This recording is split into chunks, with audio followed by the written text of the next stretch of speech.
A label on your panties digging into your most sensitive spots is definitely not the best feeling. Sure, you can cut it off, but often that just leaves even sharper corners that can be more annoying. But what if you've been cutting those labels wrong this whole time? Check it out. On the left, the label is sewn into the seam, while on the right, it's just hanging on by a couple of threads. Just snip those threads, and voila! It's like the label was never even there. Plus, with this little hack, you can always pick panties in the store that are guaranteed to be comfy. If you've traveled to Europe recently, you may have noticed how nasty the bottle caps have become. Yeah, according to the law, they now have to scratch your nose. They have to be attached right to the bottle. If these bottles annoy you too, try this. Once you open the bottle, rotate the cap 90 degrees and pull until one of the plastic connections breaks. And finally, turn the bottle until the cap touches your chin, not your nose, and drink. You've been using the colander in the wrong way all this time. This smart kitchen device has a hidden function.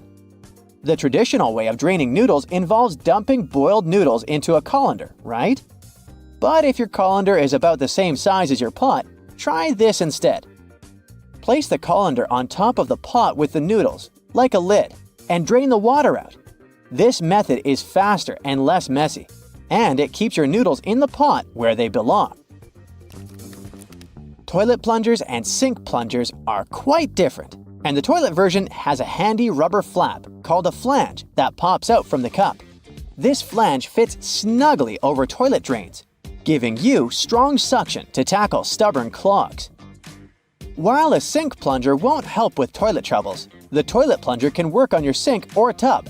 Just make sure to keep that flap tucked inside the cup. And don't forget to give it a thorough clean with bleach before switching from toilet to sink use. You definitely don't want to mix things up. If you still work in an office, next time you print out something, make sure to check out this stapler built right into the printer. It can staple all the documents that fit in the slot at the same time. By the way, it's not something new. Such printers have been around since the 90s. Why buy a ruler and spend your hard-earned dollars if you can simply use a dollar bill to measure whatever you want? Only as long as this whatever is somewhere around 6 inches. A dollar bill is just about this size. Even though many people are sure that those tiny holes on the bottom left side of your iPhone are the speaker, they're actually a microphone. And speaking of iPhones, if you've got one of the latest models and your phone is out of juice but there's no socket to be found nearby, here's a nifty trick. Grab a double-ended charger cord and connect it to another iPhone 15. Boom! Your phone gets a little power boost. I bet you've noticed that the hook on a tape measure is a little loose. Well, that's intentional. The hook moves just enough to account for its own thickness, ensuring both inside and outside measurements are accurate. So if you ever thought it was broken, nope, it's just doing its job. As for the hole at the end, it's replacing the tape on the edge of a nail to get measurements from odd spots. The pockets on new suits are sewn shut to keep the jacket's shape during transportation and display. Of course, you can unpick them to use the pockets, but you need to be careful with what you put there. Anything heavy can easily distort the suit's shape. The important thing, though, is to remember to cut the threads holding the back vents together for better movement and comfort. Oh, and remember to cut those tacky stitches that fasten your new coat's vent, that flap on the back. Now, that sink squeegee thing actually hides a big secret. It can store water. Many sink squeegees have tiny holes that allow water to stay inside. But why would we need that water? Oh, you can release it as you squeegee, which will help you rinse the sink as you clean it. Here's a travel tip that will help you understand U.S. highways. In the U.S., highways with even numbers run east-west, and those with odd numbers run north-south. If a highway number starts with an odd digit, it's a spur, which means it doesn't reconnect to the main highway. If it starts with an even digit, it's a loop around or through a city that eventually reconnects with the main highway. And finally, numbers divisible by 5 are major highways meant for cross-country travel. Your iPhone camera can also translate laundry symbols, identify plants, and even recognize some bird species. It's like having a mini encyclopedia in your pocket. Another trick: when using the markup feature while editing your photos, you might want to highlight a part of a picture. Put a circle around the needed area and keep your finger pressed down at the end of the stroke. Voila! Instead of a misshapen circle, you get a perfect one. It also works for squares, triangles, and stars. Barilla, probably the most famous pasta in the world, has teamed up with Spotify to create playlists that match the cooking time for different pasta shapes. Just start the playlist when you drop the pasta into boiling water. And when the music stops, your pasta is ready. Toasters have crumb trays at the bottom that you can and should clean regularly. Just slide it out and dump the crumbs. It's an easy way to keep your toaster clean and working well. You can use Google Maps to share your location in real time. Just tap your account icon, select Location Sharing, and choose how long to share. Your friends can track your progress and be ready when you arrive. You can also save your parking location by clicking the blue dot. Do you know that the knobs on some ovens have calibration screws on the back? You can adjust them to get more accurate temperature control. It'll definitely help you avoid overcooking or undercooking your meals. In non-prepaid gas stations in the US, try pressing Enter before swiping your debit or credit card. It'll take you to the prepaid screen, and you can enter the amount you need manually. If you're drinking outside on a windy day, place some coins in an empty cup, and then put the cup you're drinking from inside the first one. The weight of the coins will help you keep your drink from getting blown over. Simple, but effective. Once you've peeled your potato, you might spot some tiny divots, known as eyes, that still have some skin on them. Many peelers come with a handy scoop designed to tackle these little guys. Just take the scoop, dig in, and pop them out. Easy peasy. Your favorite potato recipe will be totally eye-free in no time. A cell phone's camera can help you to figure out whether your remote is working. The camera is sensitive to infrared, so you just need to turn it on and point the remote at the camera while pressing the remote's buttons. You'll see the LED flashing in response. If you spot nothing, something is definitely wrong with the remote. Bonus fact here: white vinegar isn't just for cooking. It's also the real laundry hero. If you add it to your laundry, it'll take out all the bad smells from your clothes. The amount to add can be anywhere from a splash to a cup during the wash. And don't worry about the vinegar smell. It washes away completely, leaving your clothes fresh. It's also great for removing hard water buildup.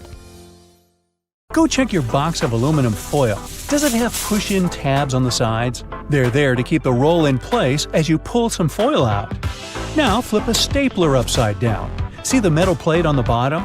You can turn it to get temporary staples, ones whose pins are bent outward and are easier to take out.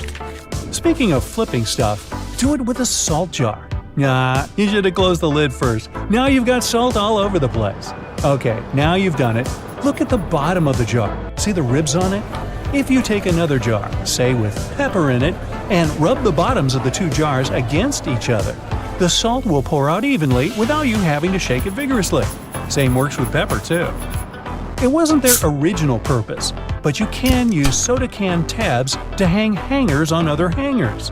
By the way, the hole in the tab is there to put straws through and keep them in place. Post-it notes are supposed to be peeled off from the side like you're turning the page in a book. Most of us tear them from the bottom, and that just creates a crease and makes the whole note less sticky. The hole in your spaghetti spoon helps you measure the perfect portion.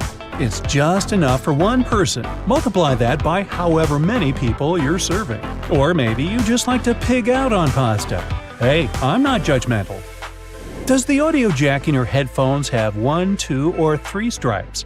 1 band means your headphones just play sound. 2 means stereo sound, and 3 mean the headphones also have a microphone.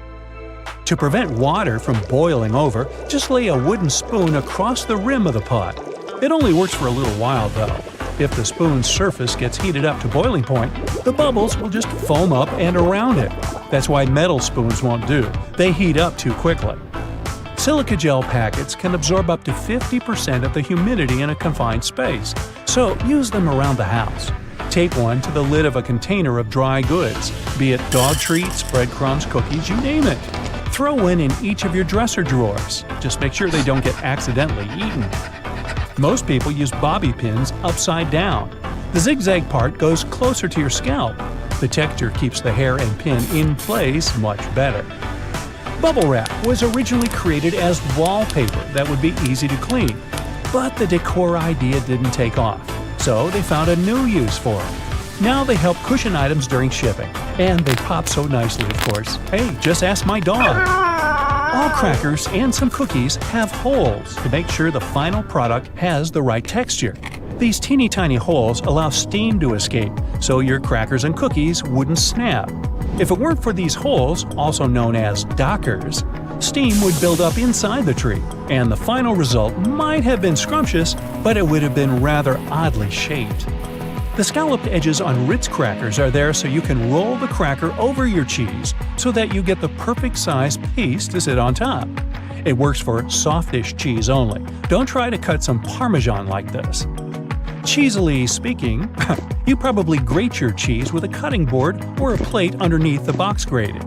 Try a more convenient method. Flip the box grater and lie it on the side. This way you get the finest shreds of cheese and it's mess-free. PVA glue doesn't stick inside the bottle because it contains long molecules, such as polymers and water. Once you squeeze the glue out, the water trapped inside evaporates, leaving only sticky polymers. Superglue doesn't stick inside the bottle because of a special chemical that hardens when it hits water vapor. So the glue doesn't stick because the container keeps water out. The bread goes stale just because it loses moisture. When you add water to the flour, it changes texture, and the starch molecules get pretty disorganized. Hey, I can relate. That's why bread is soft and fluffy when it's freshly made. But the more it cools down, the more water it loses. Starch molecules get their original crystallized state back. Also, recrystallization happens way faster in the fridge. The sole of your sneakers, and even the tires of your car, are just one huge molecule. It's because when rubber is vulcanized, all the molecules become connected through the sulfur, so they turn into one, but a really large molecule. Your jeans are blue on the outside and white on the inside because of a smart way to weave the fabric. The warp thread is dyed, while the weft thread has no color, it's just white. This way, manufacturers reduce the amount of dye needed for each piece of clothing. By the way, most jeans are blue because they were originally dyed with indigo dye with a rich blue tint. This dye was picked for the way it interacted with cotton. When the cotton is heated, most dyes just penetrate it, but indigo dye stays attached to the surface. As a result, each time people wash their jeans, the dye molecules escape the fabric, leaving a unique pattern on each garment. Today, manufacturers use synthetic indigo dye. Bananas have thick skin to keep insects away. However, it gets thinner as the fruit ripens. Once the banana is ripe, it starts getting water from its skin. Birds and animals can also tear the thin skin easily. Hey, smart move, Mother Nature. The public toilets tend to be U-shaped for hygienic reasons. This way, anyone who wants to use it is less likely to get in contact with ceramic, normally swarming with germs. The bottled water has an expiration date. However, the water itself doesn't go bad. The problem is about the bottle. The plastic starts releasing chemicals over time, so the water gets contaminated. You can't drink it anymore. Glass bottled water has an almost indefinite shelf life. Still, some criteria, as changes in room temperature, may lead to a slow increase of bacteria in water, so it might go bad too. If all else fails, try drinking it from the faucet. Who would have thought? Fresh water. In-flight food is way saltier and spicier than back on land. Airlines have to give an extra kick to all the dishes due to in-cabin conditions. The combination of dry air and changed pressure changes how we perceive taste. Also, the taste isn't only about taste buds. It's about 80% smell. But as odor receptors don't work the way they should because of dry cabin air, well, without some extra seasoning, the food would have been almost completely tasteless. And yes, I've been known to be completely tasteless myself. Veins appear blue because they're under our skin, and skin scatters more blue light than red. Also, the skin around the veins looks even redder than the veins, enhancing the contrast, and the veins appear even bluer. However, it's just an illusion. Our blood is always red. Trust me. Supermarket tomatoes look tremendous, but taste bland because, for the past 70 years, farmers have opted for fruits that ripen more evenly and look better and more pleasing to customers. Wild tomatoes are dark green and don't ripen evenly. Still, the tomatoes the farmers grow have a teeny tiny mutation in one gene. That's why they're evenly colored but can't produce chloroplast properly. It changes the whole photosynthesis process, leaving the evenly colored tomatoes with less sugar in their tissues. As a result, these tomatoes tend to taste like cardboard. The moral to the story appears to be, go get some ugly tomatoes, or tomatoes. The space below a cup of noodles is there to protect the noodles during transport. This technique is called a middle suspension.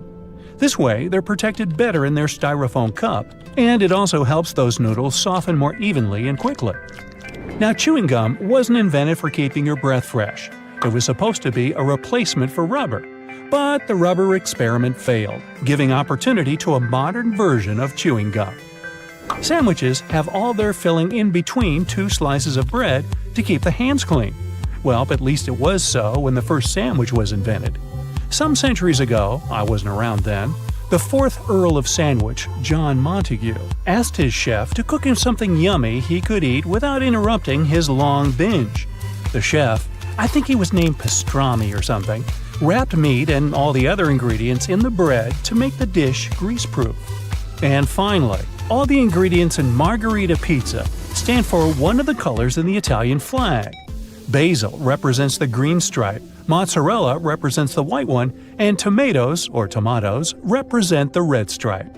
And if you want it tastier, use ugly tomatoes. Fitness trackers and fancy smartwatches are fine for monitoring your heart rate and even the miles you cover on a run. They're not so good at measuring the number of calories you've burned, though. A 2017 study from the Stanford University School of Medicine showed that fitness trackers and smartwatches have error margins of less than 5% when it comes to measuring heart rates. That's pretty good, so you can be confident in whatever reading you're getting. The problem is with the devices measuring energy expenditure accurately or calendars burned. Even the best was off by an average of 27%. The worst was off by a crazy 93%. That means they're very unreliable and shouldn't be trusted. Fitness trackers don't work well for measuring calories because we all have different heights, weights, diets, and many other things.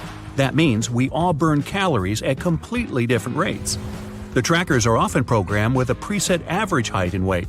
So, if you're going to use one, take it with a grain of salt, unless you're trying to reduce your sodium intake. Sunscreens have only one job to do, and that's protecting us from the harmful ultraviolet rays. In 2017, though, a study found that many popular brands failed to protect at all, with only 1 in 4 working. Most sunscreens didn't protect users from ultraviolet A and B rays at all. Some manufacturers also claimed that these products had an SPF of over 50, which sounds very high quality, but the actual SPF was much lower than that. The misleading labeling means we aren't as protected as we think when we're at the beach. So when you're out shopping for sunscreen, make sure you look at the ingredients and apply more than you think you should. Ooh, sports drinks, an essential item for anyone working out. These bright-colored drinks are filled with electrolytes that will increase your performance and rehydrate you fast. The problem is, we're not all athletes, so most people would be better if they just drink water instead. Sports drinks are made up of water with some minerals and lots of sugar, coloring, and flavor. Those minerals are electrolytes, which can help our bodies go longer. Your exercise habits, the duration, and the intensity of your training all come into whether you really need that extra boost. While sports drinks can benefit athletes engaged in long or intense training, they're not really necessary for most gym goers. Sports drinks are probably pointless if you're only doing light to moderate exercise, like walking or jogging, over a short period of time. After using a toaster for most of your life, most people still haven't figured out how to get a perfect heat setting. It turns out that burnt toast is probably just down to a simple misconception. Those numbers on your toaster aren't heat levels at all. They're actually minutes. The dial is basically just a timer. That means all you need to do is look up how long it takes to toast certain things, and you'll never ruin your breakfast again. Hey, I like burnt toast. I'm used to it. Most of us rely on wireless technology to carry out normal everyday tasks. It can be very frustrating when technology stops working and interrupts your day. In fact, the only thing more frustrating might be not knowing why it isn't working. The worst culprit here is your cell phone. It'll often show really great reception, but somehow can't make a phone call. The bars on a cell phone actually don't mean anything. The way they receive the signal differs a lot between different makes and models of phone. There's even a big difference between what the bars mean from one phone to another. Meanwhile, watching a progress bar showing the percentage of time left to complete a download on our phones or PC can be tedious. Sometimes they just seem to be stuck doing nothing. Bad news, they don't really work. At least not in the way we think. The system updates the progress bar when certain milestones are reached. A progress bar at 50% doesn't mean half the file has been downloaded. Almost all the files could have been downloaded. The point of them is to give you something visual to look at. Progress bars aren't accurate because downloads and transfers have too many variables beyond the system's control. Internet speeds and network availability are the coordinators of how quickly a download will complete, while your computer's hard drive determines how fast things process and information gets put in the right files. It's probably best to make a coffee or set things up to download while you're in bed, instead of constantly checking up on an incorrect progress bar. Elsewhere, stopping at a crosswalk and pressing the button hoping the walk signal will come up might just be a waste of your time. It turns out that all that button pushing could be for nothing. Some crosswalk buttons need to be pressed, but others don't do anything at all. The crossing symbol will just light up whenever it wants to. Some crosswalks even switch between needing and not needing a button press, depending on the time of day. That said, it can be difficult for all of us pedestrians to determine whether a crosswalk button works or not. When in doubt, just push the button anyway. You don't want to stand around waiting for no reason. With more people going into the water and sharks, well, living in the water, the fear of bumping into a not-so-friendly shark is ever increasing. This shared water space has pushed many companies to try to create shark repellents. This sounds like a good idea that should help keep both people and sharks more safe. Companies have tried everything – sprays, wetsuits, magnets, wax, and even electronic devices to repel the scary fish. The bad news is none of these products are confirmed to actually work. One, in particular, makes the sound of an orca. Sharks aren't too fond of being in the same area as them, but does pretending you're an orca stop a shark from biting you? If you feel safer using them, then go right ahead. But if you're looking for a shark deterrent that's 100% effective, it's just not available. Psst, here's what actually works. Stay out of the water. Rushing into an elevator and repeatedly pushing the closed door button in the US is basically a huge waste of time unless you've got the special trick.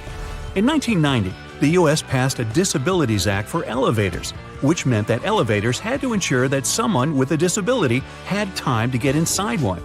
If you're on crutches, use a cane, or travel in a wheelchair, you don't have to worry about someone accidentally closing the elevator doors before you've had a chance to pass through them. There's one important loophole to this. If you're an emergency or maintenance worker, you'll have access to keys and codes that make that button operational. This is just another example of a placebo button you're invited to push, just to make you feel like you've done something. That impatient finger poking isn't doing anything. Getting a bit warm or cold in the office? Better adjust that thermostat. Unfortunately, in the vast majority of office buildings, the system controls are kept inside air ducts, not on the wall. Technicians install dummy thermostats to give workers the illusion that they're dramatically changing the air conditioning or heat. Some are set to change 1 or 2 degrees, but they're often not connected to anything at all. Dummy thermostats came about around the 1960s. As heating prices rose, building leases often required employers to stay within specific temperatures. Faced with this problem, fake thermostats became the new rage for businesses. They offer people some feeling of control while keeping the temperature in the right range. Now, ever come across some premium PC cleaning software that promises to clean your PC and make it go as fast as when you purchased it? Yeah! These third-party PC cleaners are often made to seem like they really work, but they usually don't do much of anything at all. They'll detect non-problems and list them as problems. The worst example of this is when they list browser cookies and temporary files as having an effect on the computer's speed when they don't. It's better to stick to the operating system's built-in cleaner. It'll work fine if you ever need to clean your computer and save you having to splash out on one that does pretty much the same thing. Well, that's all I got. Time to burn some toast. If you've ever gotten bored while waiting in a car, like I have, you might have played around with a headrest. Yep, you can pull them off, and they'll come right off relatively easily. It seems useless at first, but that's something you'll want to do if you're ever trapped in a car and need to break a window to get out, like I do. Even a box of aluminum foil has its secret. On the side of the box, you can see a small tab you can push in. So simple, but that's what actually holds the roll of foil in place. This tab makes it way easier to unroll a sheet and tear it off without any frustration. Ever wondered why gripping a certain tool, handle, or even a pen kind of feels more secure when it's coated with a rubbery material? The keratin of the outer layer of the human skin is rough and stiff at a small scale. So let's say you have a polished metal or glass which is stiff but also a smooth and impenetrable surface. When you encounter that, the actual contact area is small, as is the friction at the beginning. Your sweat pores secrete moisture, which is why the keratin gets hydrated and becomes softer. Because of that, it requires many seconds for the contact area to increase to the same value it reaches almost right away with some soft materials like rubber. This mechanism might be used by our tactile senses when we want to identify materials. Now, the pom-poms on beanies and other hats have their purpose, and it's not just to look cute and fluffy. Well, at least they did have a purpose. One of the theories says French sailors used to wear hats with pom-poms so they wouldn't hurt their heads on the ship when the weather got rough. Yup, the ceilings of the ship were really low. When the waves were too big, bang, you could easily hit your head on the ceiling. So the pom-poms came in handy. Now they're just a cute addition to our winter caps. That mysterious drawer under the oven, the one where you keep all your kitchen gear you just don't know where else to put? Well, you used it well in that case, but the drawer was originally designed for keeping your meals warm, at least until you're ready to serve them. And that space under your lower cabinets that protrudes slightly and can't be lifted, this area is also called a toe kick. It's the reason why you can stand closer to the counter while cooking. Also, the doors of the cabinets are off the ground, so they'll swing over your toes. The cabinet under the sink isn't for storage either. Maybe that's where you keep your cleaning products, but its real purpose is to give you access if your sinks leak and you need to do some plumbing work. That weird little hole at the top of a lollipop stick you can see after finishing a candy is not a whistle. It has something to do with the manufacturing process. When pouring hot molten caramel into a mold, some of it will seep into this mysterious hole and harden. This way, the candy will stay on the stick and won't fall off. Keyboard letters aren't just randomly arranged the way they are. The first keyboard ever made belonged to the typewriter. Typists eventually got so good at their job, they started typing too quickly. So the key arms would get cross-wired at some point and stuck. That's why manufacturers had to make the order of keys more random to intentionally slow down typists so they could keep the machine running. Do you like to let those brushes on the side of the escalators in malls polish your shoes? Believe it or not, that's not their main gig. The bristles are there for safety. People used to get their bags and clothes stuck in those escalators when they would stand too close to the sides. These nylon bristles kind of play with people's minds, and they keep their feet away from the escalator skirt panels and avoid accidents. Most people assume bobby pins have curves for fashion, which is why they mostly place it in their hair with the wavy side up. But those little waves are actually there to catch the underlying bulk of hair and grip the pin into place. So the wavy side should go down. You've probably noticed measuring tapes mostly come with a metal stub that ends with a small slot. If your hands are full of stuff, simply hang the slot on a nail for measurement. If you take a closer look, you'll see the stub is a little bit serrated on one side. This means you can use it to mark the points, so you don't even need a pencil. If you spend a lot of time in planes, you've probably noticed that little hole located at the bottom of the window. Nothing to be nervous about. It's what keeps us safe while flying high. It's something called a bleed hole. You can see right there in the middle of the pane of the 3 window panes that actually protect passengers from the outside pressure. This hole may be tiny, but it takes all that pressure off the outer one. The hole also gradually exposes it to cabin pressure, which helps with fixing pressure imbalances on the windows, if there are any. There's a number 57 staring at you from the middle of the Heinz ketchup bottle forever. According to the company, only 11% of people are aware the number really has nothing to do with the product label. It's actually a sweet spot where you can tap to get the sauce onto the plate. So, next time you want some ketchup, there's no need to bang the bottom off. Just hit this spot. Grooves on the bottom of cups are there to make cleaning them in the dishwasher more convenient. When you place your cups upside down, these grooves will allow the water to flow rather than stagnate. This way, the water won't spill onto your feet when you take the cups out. The grooves are there to allow cool air to flow beneath the cup too. They also keep cups from cracking when they heat up after you pour hot beverages in. You probably noticed that little dot next to the camera on an iPhone and probably thought it was a flash. Nope, not a flash, but a microphone in charge of catching sounds when you're using the back camera. Next time you're looking for a quick bite and decide for fries at McDonald's, check that bendable flap near the top of the box.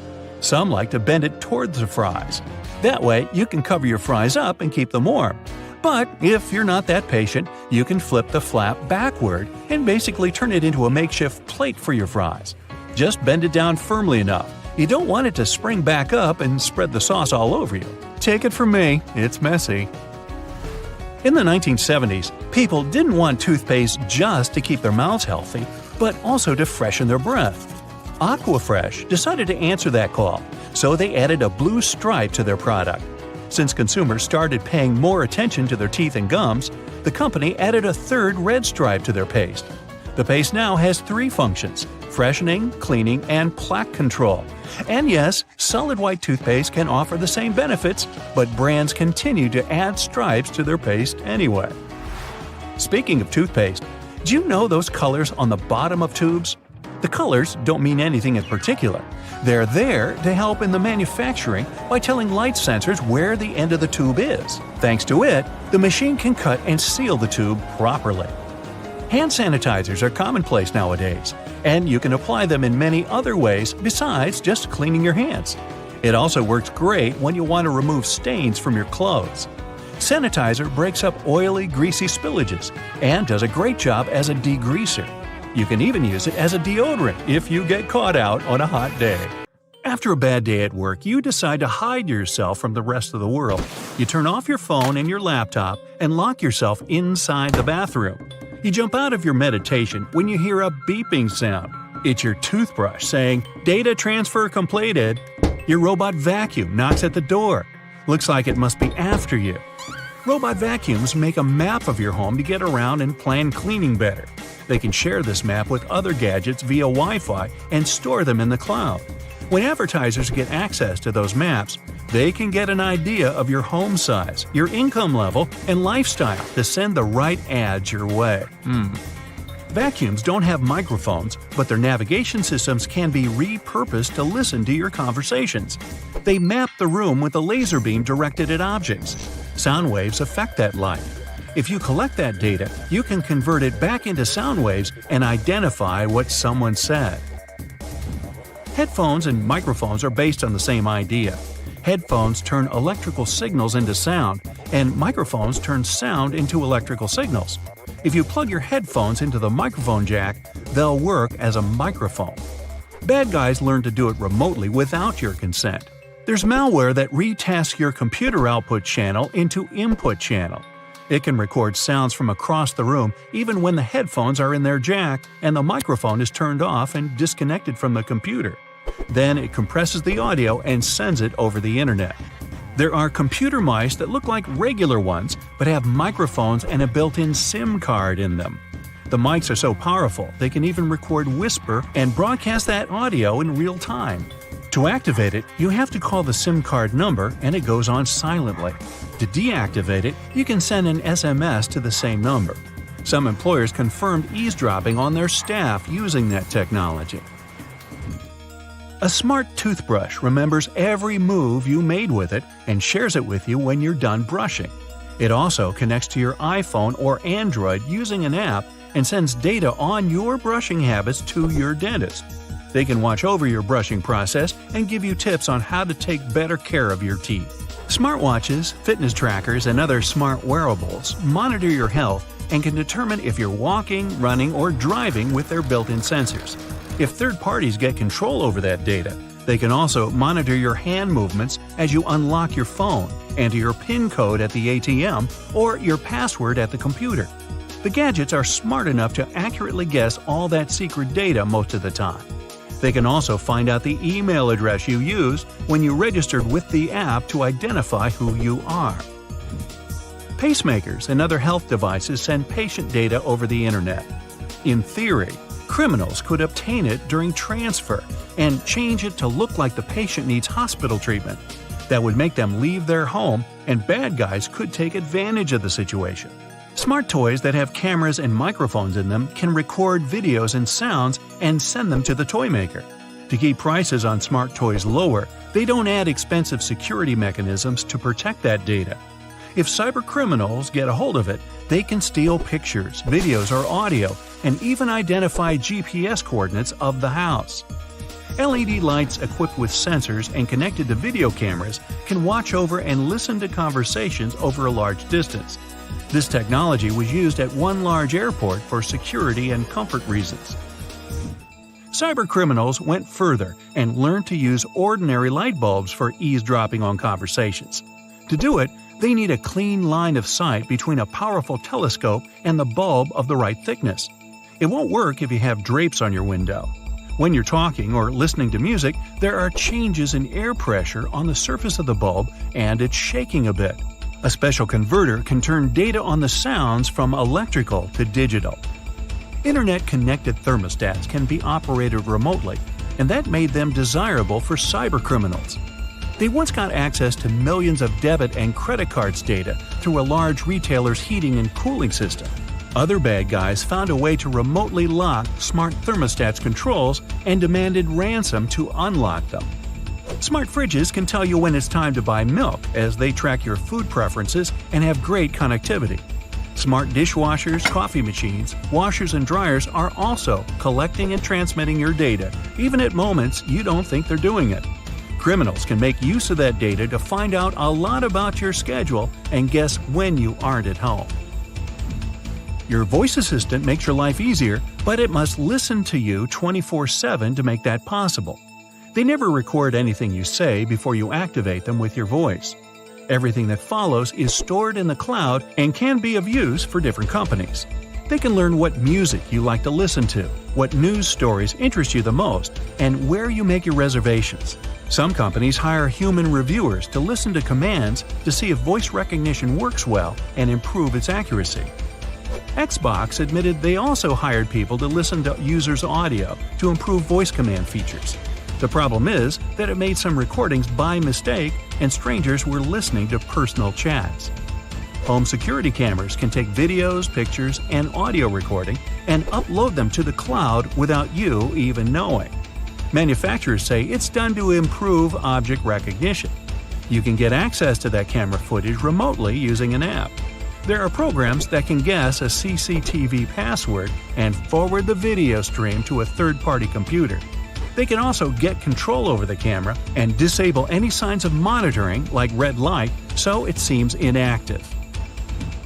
Almost every car has an event data recorder that tracks information on its location, average speed, road condition, and even your preferred route.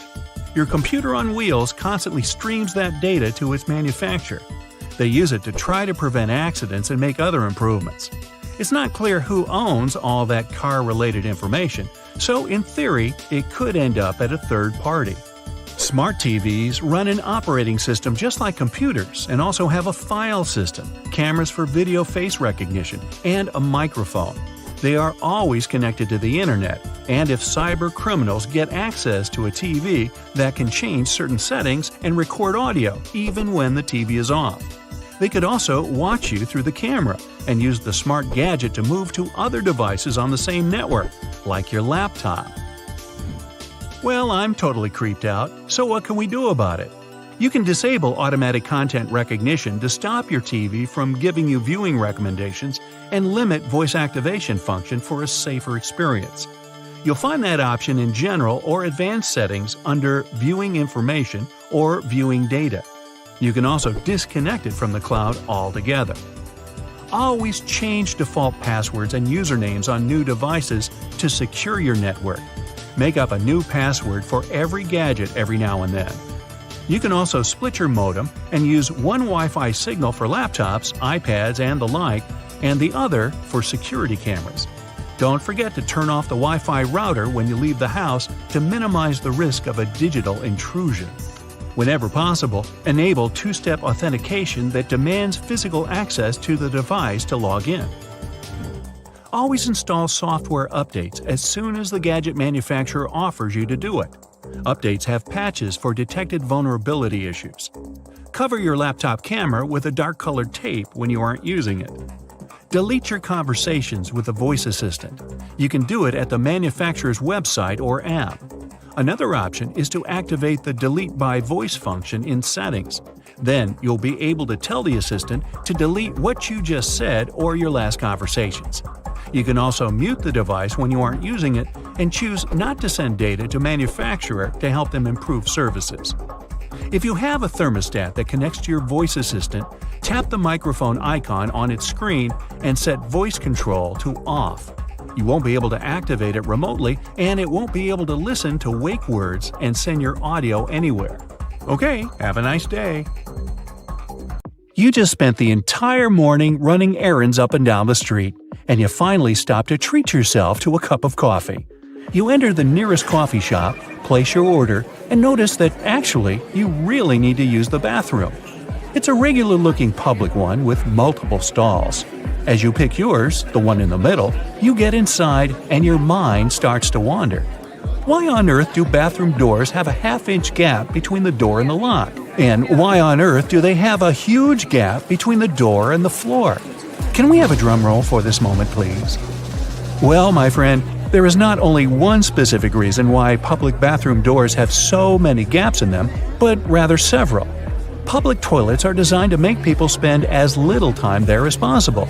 You aren't supposed to feel comfortable or at home. So the design would have to reflect this notion. Here come the gaps.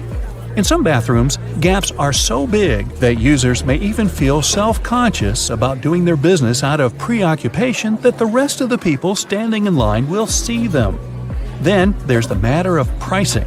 Making custom doors can be a heavy burden for the people building public toilets.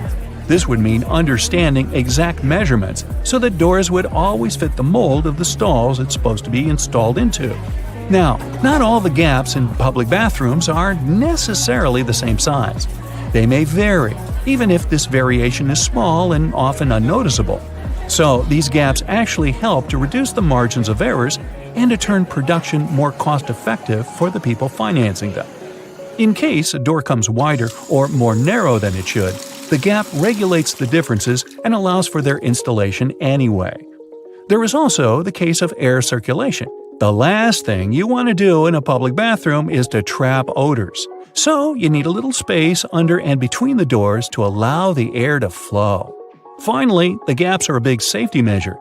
It can always allow for people on the outside to see if someone inside a stall isn't feeling too okay and maybe needs some help. And what about that extra hole in the upper part of the sink? It has a name and everything, the overflow hole, and it's designed to keep the sink from flooding. So, in case someone forgets and keeps the faucet going for too long, or the sink gets clogged and water can't drain down from the main drain hole, the overflow hole comes in to save the day. Let's say it buys you a little time before you have the entire bathroom floor flooded. Have you ever noticed how satisfying closing the door of a car can be? Car manufacturers devote a great deal of time to designing these sounds. Studies have shown that they create a perceived sense of quality in the buyer. It all begins with the primary material. While older cars used to be made with heavier materials, car doors nowadays are produced with lighter tin. which can make a rather unpleasant metallic sound once you shut them closed. So, car companies employ sound engineers to ensure that there is the exact amount of foam, mats, and tin in a car's composition to make the most comforting sound possible. And what about those tiny dots on the top of your car's front window? The pattern of these little black dots minimizes distractions for your eyes. This black part, also known as frit, normally gets warmer than the clear parts, which prevents the windshield from deforming. And no, the tab under your rearview mirror is not made only for the purpose of hanging fluffy dice or aromatic-pleasing air fresheners. It's actually a switch that allows you to adjust the position of the mirror depending on the time of day. Flip it one way and it's the daytime driving mode. Flip the other and you're ready to drive safely during nighttime as it tones down the glare coming from headlights of the cars behind you. Next time you head out to the supermarket, make sure to keep this in mind. In case you don't have a coin to unlock these shopping carts, there is a well-kept secret that can help you out. If you have your house keys on you, check for a rounded key head. If you happen to find one, try using it to unlock the cart. It should fit perfectly in there, replacing the need to carry coins around. Because, if we're being honest, who still has them? Elevators. If you want to ride them on your terms, and your terms only, make sure to try something out. Most elevators have a secret button combination you can use to skip all the other selected floors and go directly to the one of your choosing. This might work out, especially on those days when you've pressed 13, but you wanted to press 33. On most elevators, this works once you simultaneously press the close door button together with your floor number. This should help you get to your floor without stopping. Some elevators require you to double press the selected floor numbers, as double pressing will often cancel the previously made request. While other elevators require you to hold the open door button and then double press the buttons of the floors you'd like to cancel. Now, to stay out of trouble, it's best not to cancel the floors of the other people in the elevator. They won't take it kindly. Also keep in mind that there are elevators that might not have this function. Now, for honey lovers out there, go ahead and raise your hand. If your pot of golden honey is crystallized, know that it is actually a good sign. Crystallized honey means that it hasn't been pasteurized, which means better product quality. With a decrease in temperature, the natural ingredient of honey, also known as glucose, will make it crystallize. Now, try making the best of it. To add some texture to your oatmeal or toast, add a layer of crystallized honey and enjoy nature's sugar. And if you don't like crystallized honey, plop it in the microwave for a minute or two. Ah, winter and fall. You know what this means, right? Sweater weather. But there's nothing more annoying than wearing your beautiful wool sweater and itching yourself all the way through it. Actually, I can be more annoying than that, but let's talk about itchy sweaters. To keep this from happening again, here's the secret. Turn your sweater inside out and soak it in cold water. Add 2 or 3 tablespoons of vinegar and let it sit for a while. Then, drain the water. Now, while the sweater is still wet, massage a generous amount of hair conditioner into the fibers of the wool. After letting it soak in the hair conditioner for about 30 minutes, gently press the excess water out of the wool and leave it to dry flat on a towel. There you go! No more itchy sweater. Any fast food restaurant you go to will hand out small paper cups for customers to fill with their ketchup, mustard, or barbecue sauce. But if you're eating some chicken nuggets or trying to dip your burger into the cup, there's always that bit of sauce that seems impossible to reach. Next time, try unfolding the cup. It'll turn into a small paper plate, and this way you'll get all the ketchup you poured in the first place. Padlocks used in outdoor environments should be cleaned and lubricated every 3 months. Regular lubrication will help prevent padlocks from freezing in cold weather conditions. Look for the tiny hole on the bottom of the lock. Then pour oil into it, and there you go. It opens again. One thing we often neglect is a point in an ointment cap. These pointy surfaces were designed to help us break the tinfoil protection of the ointment tube. You just turn the cap over and break the ointment seal with its own cap, and there you go. After a long day of work, all you really need to do is a bubble bath. You turn on the hot water and let it run for a few minutes. You might even light a candle and pour some essential oils into the water. Then, in comes the liquid soap. You stir the water until the entire surface of the tub water is crammed with bubbles, and make your way in. The bubbles in a bubble bath have a fundamental primary function. Their job is to preserve the water's temperature, just so you can have warm water for longer. Do you have sweaty feet? Weird question, I know. But if you're one of these people, here's some good news. All is not lost. Try putting a dry tea bag inside your shoes and storing it in a dry place for a while. The tea bags will absorb the humidity and the smell off the soles of your shoes. So here I am thinking, shouldn't we have learned these things in school? Well, either way, if you learned something new today, make sure to tell us about it in the comments below.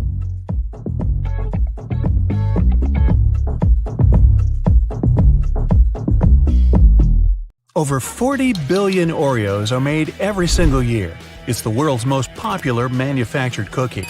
The geometric design stamped into these cookies has the Nabisco logo, the symbol of European quality, surrounding the word Oreo. William Tournier created the chocolate cookie design we see today back in 1952. Headphone jacks might become a thing of the past because of wireless technology. But if you've seen one, you might have noticed the rings at the base of the plug. One ring means single sound playback, 2 rings represent stereo sound in the left and right ear, while 3 rings means you've got stereo and a microphone built in. Now, the iconic orange, red, purple, yellow, and lime green rings of Fruit Loops hide a deep secret within. They don't represent different fruit flavors. All those rings are the same fruit flavors blended together. The colors are just for show. The E in Dell's logo is at an angle because the founder, Michael Dell, wanted his technology to turn the world on its ear. A compass uses magnets to point to the magnetic North Pole, but it's not really north at all. The North Pole of a compass magnet points toward the north because the north and south attract. Earth's south magnetic pole is near the geographic north, while the North Pole is near Earth's geographic south. Confusing, isn't it? Those little red spots you sometimes see after you crack an egg are nothing to be worried about. Tiny blood spots can be caused by a small rupture in the blood vessel of the hen as it was laying the egg. Eggs with these blood spots are safe to eat, but that spot can be removed if you want. It won't affect the taste of the egg. That's comforting. Ketchup is a word taken from many cultures, like Chinese, Malay, and Indonesian. It originally meant a pickled fish sauce. Catsup is also an acceptable spelling used. However, ketchup is the most popular way it's spelled these days. Airbnb's logo isn't a bent paperclip, as it may seem to be. Bello, as it's called, for belonging, means more than that. There's a person's head, the location symbol, and a heart for love. All joined together, they make Airbnb's iconic A and symbol of togetherness. E120 or Natural Red 4 food coloring, aka carmine, is made from tiny beetles.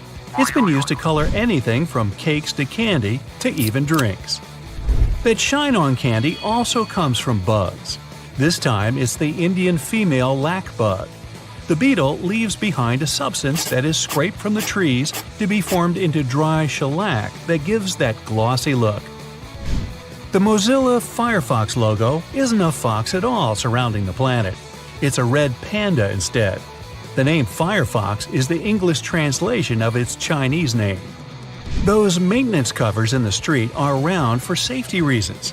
In past civilizations, like ancient Rome, manholes, that's what they were called back then, were square-shaped slabs of stone. Unfortunately, these were prone to accidents. If they weren't placed properly, a square cover could slip through the square hole diagonally. Ow! Placing a round cover eliminated this problem. A circle cover won't slip inside because there are no angles. A tomato isn't technically a vegetable, but a fruit. Banana trees aren't related to palm trees or trees at all. They're herbs. Banana is considered an herb because it never builds a woody trunk the way a tree does. Instead, it forms a succulent stalk, like lemongrass or its cousin ginger. You can call them berries as well. The Golden Gate Bridge color wasn't meant to be the orangey red that it is today.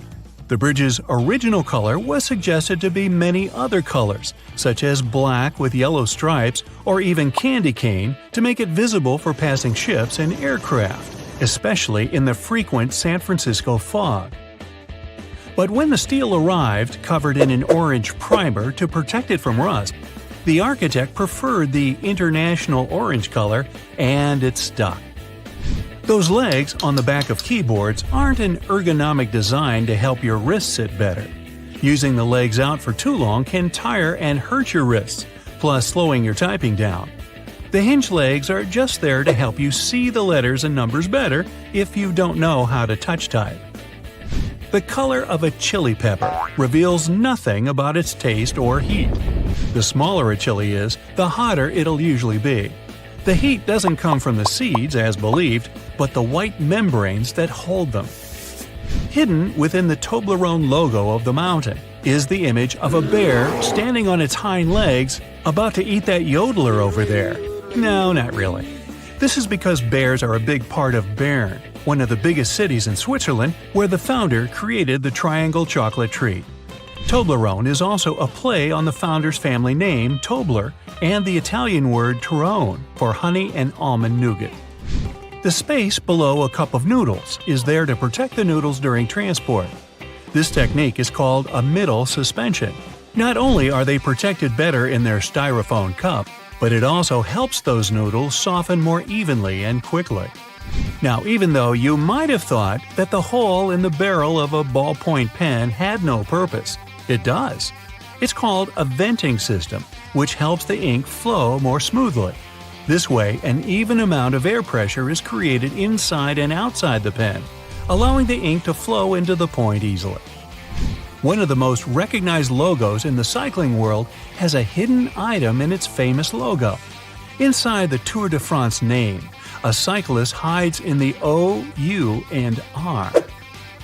Those metal brackets on the top of the nozzles in gas stations have a unique design put into place in case of accidents. If a dodo accidentally forgets the nozzle is still inside the gas tank and starts driving away, the magnetic brackets separate without damaging any part of the gas pump. Wendy's logo is designed off of the daughter of creator Dave Thomas. It's also named after her nickname, but there is more to the logo than that. Wendy's collar spells out the word mom. While unintentional, it became something to mean a homey feel more than any other restaurant out there. Finding the right lane to be in while driving for your exit can sometimes be confusing, especially in a foreign country. Pay attention to the side of the road that exit signs are located. It'll be the lane you need to be in. Some toothpaste has a little seal on them that needs to be removed before you can use them. Instead of peeling back the foil layer, the toothpaste lid has a little spike on the top just for this reason. Tostitos have a secret symbol hidden right in the middle of their name. The two T's in the middle of the logo resemble two people enjoying Tostitos over a bowl of salsa. The salsa bowl is in red and forms the dot in the eye. One of the most recognizable figures in the world, the Statue of Liberty, for 16 years functioned as a fully operational lighthouse. However, the light was barely visible even from Manhattan. In 1901, it was eventually decommissioned as a lighthouse. Tourists could even visit the torch for a stunning view of the city. But an accident damaged the Statue of Liberty's torch in 1916, and it's been closed to the public ever since. The Do Not Remove Under Penalty of Law tag on mattresses isn't put there for the consumer or void your warranty either if you do remove them. In the 1900s, manufacturers used to create the filling with basically anything: animal hair, old hospital beds, or clothing. It didn't matter at the time. Strict laws created the tags to stop recycled materials from being used and sold as new. Good thing. Toyota's symbol is more than just some random rings combined. The three overlapping ovals symbolize the merge of the hearts of consumers and Toyota together. A California sushi roll is made of seaweed, rice, cucumber, avocado, and crab meat. But it's not crab meat at all. Surimi is an imitation crab meat. It's made of white fish blended with sugar instead of crustaceans. The fish mixture is then heated and pressed into shape. The logo for Beats is just a lowercase b inside of a red circle. The The circle represents a human head, with the B being the headphones in their shape. All those little black dots around the edges of car windows are called frits. A frit is a painted black enamel that's put into windshields during manufacturing. They block ultraviolet rays and help distribute temperatures between the metal and glass. There are 24 symbols hidden inside the Unilever logo. Let's count, shall we?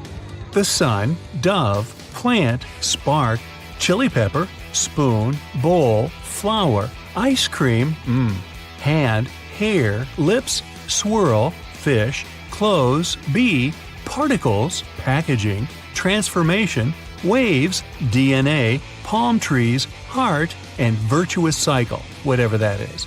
These represent everything that the company believes in and produces. DNA? Bobby pins are designed so that the zigzag part goes onto your scalp, not the flat part. It gives a greater grip on the hair and skin, making the pin stay in longer. The story that the pins were named after those fashionable London constables called bobbies is not true. I made it up. Various types of cheese have holes for a reason. For example, Swiss cheese is made with special bacteria that produce carbon dioxide. As the CO2 is emitted, it blows like bubblegum, leaving tiny craters, also known as cheese eyes. Then the cheese is cooled down, but the holes stay in place. Over 40 billion Oreos are made every single year. It's the world's most popular manufactured cookie. The geometric design stamped onto these cookies has the Nabisco logo, the symbol of European quality, surrounding the word Oreo. William Tournier created the chocolate cookie design we see today back in 1952. If you use reusable bottles, you probably know that sometimes they smell. Even if you only use it for regular water, it still smells. But it's not the water that smells, it's the microorganisms in it. If you drink water from a bottle, the particles of your saliva and sweat stay in there. Those bacteria start to build up in the bottle, causing the smell. So, if you choose reusable bottles, make sure to wash them every day to prevent those bacteria from building up. After washing, let it dry completely before using it again. Not only are the jeans blue, but the police officers' uniforms as well. The first official police officers appeared in the 19th century in London. They were given a blue uniform to contrast with the red and white uniform that military workers had already been wearing. 2 decades afterward, the police force was adopted in the USA, and they followed the patterns. The uniform is still blue nowadays because it proved to be a good color. It's not that visible in dark hours, and police officers can observe things and people staying unnoticed. Also, stains aren't that visible on dark material. And, well, everyone knows that police officers wear blue and they're recognized it. So, why change that? Baby carrots are tiny, and unlike regular carrots, wet, not unlike baby humans. Baby carrots aren't some special sort of carrot. They're actually made of regular carrots by cutting off the skin and outer layers and then polishing them to look that pretty. The problem is they can't retain moisture. A regular carrot retains some water inside because of the layers that lock it in. Once they're chopped out, baby carrots can dry out easily. So they usually sell them in bags with some water inside. Jeans have metal rivets, and they're there from the very beginning. Jacob Davis, the man who made the first pair of jeans, added copper rivets to spots where pants are more likely to rip, flies and pockets, to make them stronger. Today, they have more of a decorative purpose, since they are distinctive and traditional for jeans. Another special thing about jeans is those tiny pockets they have that seemingly serve no purpose. Well, maybe it's true now, but years ago, when many cowboys were wearing jeans, the pocket was made specifically to keep a pocket watch there. Also, back then, a pair of jeans had just 4 pockets. That tiny pocket, the watch pocket, 2 big pockets in front, and just 1 pocket in the back. Car headrests are all about comfort, and detachable headrests are all about safety. If you pull the headrest out, you'll see 2 sturdy metal bars. If you ever get locked or trapped in a car, you can use the bars to smash the window and get out. Those little red spots you sometimes see after you crack an egg are nothing to be worried about. Tiny blood spots can be caused by a small rupture in a blood vessel of a hen as it was laying the egg. Eggs with these blood spots are safe to eat, but that spot can be removed if you want. It won't affect the taste of the egg. Oh, that's comforting. Hidden within the Toblerone logo of the mountain is the image of a bear standing on its hind legs, about to eat that yodeler over there. No, not really. This is because bears are a big part of Bern, one of the biggest cities in Switzerland, where the founder created the triangular chocolate treat. Toblerone is also a play on the founder's family name, Tobler, and the Italian word Torrone for honey and almond nougat. The space below a cup of noodles is there to protect the noodles during transport. This technique is called a middle suspension. Not only are they protected better in their styrofoam cup, but it also helps those noodles soften more evenly and quickly. Even though you might have noticed that the hole on the barrel of ballpoint pens has no purpose, it does. It's called a venting system, which helps the ink flow more smoothly. This way, an even amount of air pressure is created inside and outside the pen, allowing the ink to flow into the point easily. It's not an accident that soy sauce bottles have two spouts. The sauce is liquid, and it flows out of the bottle pretty quickly once you turn it over. Most Asian food lovers will admit they've spilled it at least once in a lifetime. That's why nowadays, restaurants prefer serving soy sauce in special bottles that have two spouts. This design allows you to control when and how much sauce will come out. Just put your finger on one spout while you pour the sauce through another. If you press your finger tightly to the spout, the sauce will stop flowing, and if you remove your finger, it will flow again.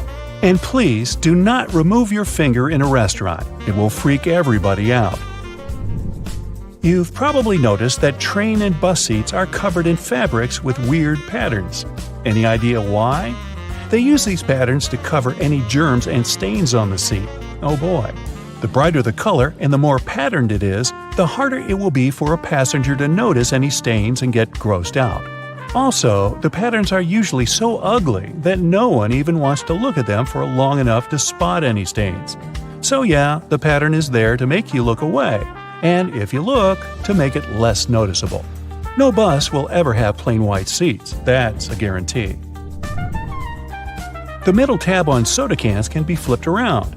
You can slip a straw in place so you don't have to hold it up your mouth. This Stay On tab replaced the pull ring tab created in the early 60s. You remember those, don't you? Those could be quite sharp and easily discarded where they could be a menace for others. Now you can pop your straw straight into one. Also means you can produce some bubbles and make a mess like a 3-year-old. Sometimes, when you purchase an article of clothing, you receive a plastic baggie with an extra button and a swatch of fabric. While the fabric is clearly used to patch holes, it can also be used to test the effects of various cleaners on certain surfaces. It's handy, too, to test wash cycles before using them to wash the whole garment. Escalators have those fluffy black brushes for a similar reason that some have yellow lines on their steps, to try and deter people from getting too close to dangerous places. People don't always take notice, and sometimes clothing can drape close to the point where the step meets the edge or skirt. The brush is a little barrier to help prevent this from happening. They can also catch bits of fluff and prevent other small things from falling down into the gaps. Those takeaway containers most associated with Chinese restaurants are designed to not only carry your food home, but to store it in the fridge. They double as a plate, as you can eat straight out of them and don't have to worry about dirty dishes. Yay! They were actually patented way back in 1894 to transport freshly shucked oysters and were known as oyster pails. They were later adapted to use as leak-proof containers for food. Ever wondered why coins have those little ridges along the edge? It's a leftover from earlier times when they were worth more. Counterfeiters could easily file the edges off to sell as gold or silver coins to make some profit. The ridges were created so it was much easier to tell which of the coins had been altered. It's not needed today, but the coins still have that altered style. All crackers and some cookies have holes to make sure the final product has the right texture. These teeny tiny holes allow steam to escape, so your crackers and cookies won't snap. If it weren't for these holes, also known as dockers, steam would build up inside the treat, and the final result might have been scrumptious, but it would have been rather oddly shaped. Dogs like to walk in circles before snoozing because they inherited this behavior pattern from their ancestors. There were no special doggy beds back then, so most pooches would have to push down tall grass to make a sort of snoozing spot. Plus, as a bonus, those movements scared off all the critters lurking in the vegetation. Donuts are ring-shaped for a similar reason. If they hadn't had holes right in the center, the dough there would have always been undercooked.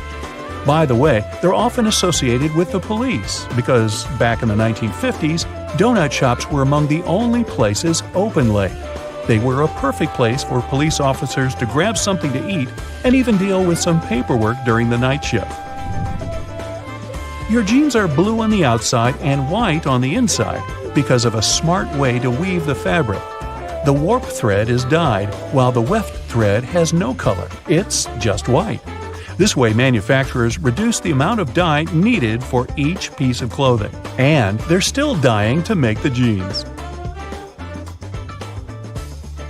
Okay, so right after being processed, plastic water bottles aren't the size you buy at the store. Even a gallon water bottle starts its life as a small tube. Later, it gets heated, inflated, and shaped into the bottle you know. Boy, I can relate to the heated and inflated part. Now, not all potato chips are actually fried potato slices. Some companies use a mix of potato flakes, cornstarch, and water to produce chips. This mix is then pressed into a dough, and chips are cut out from it with the help of shape molds. Then the chips are fried, which takes about 11 seconds.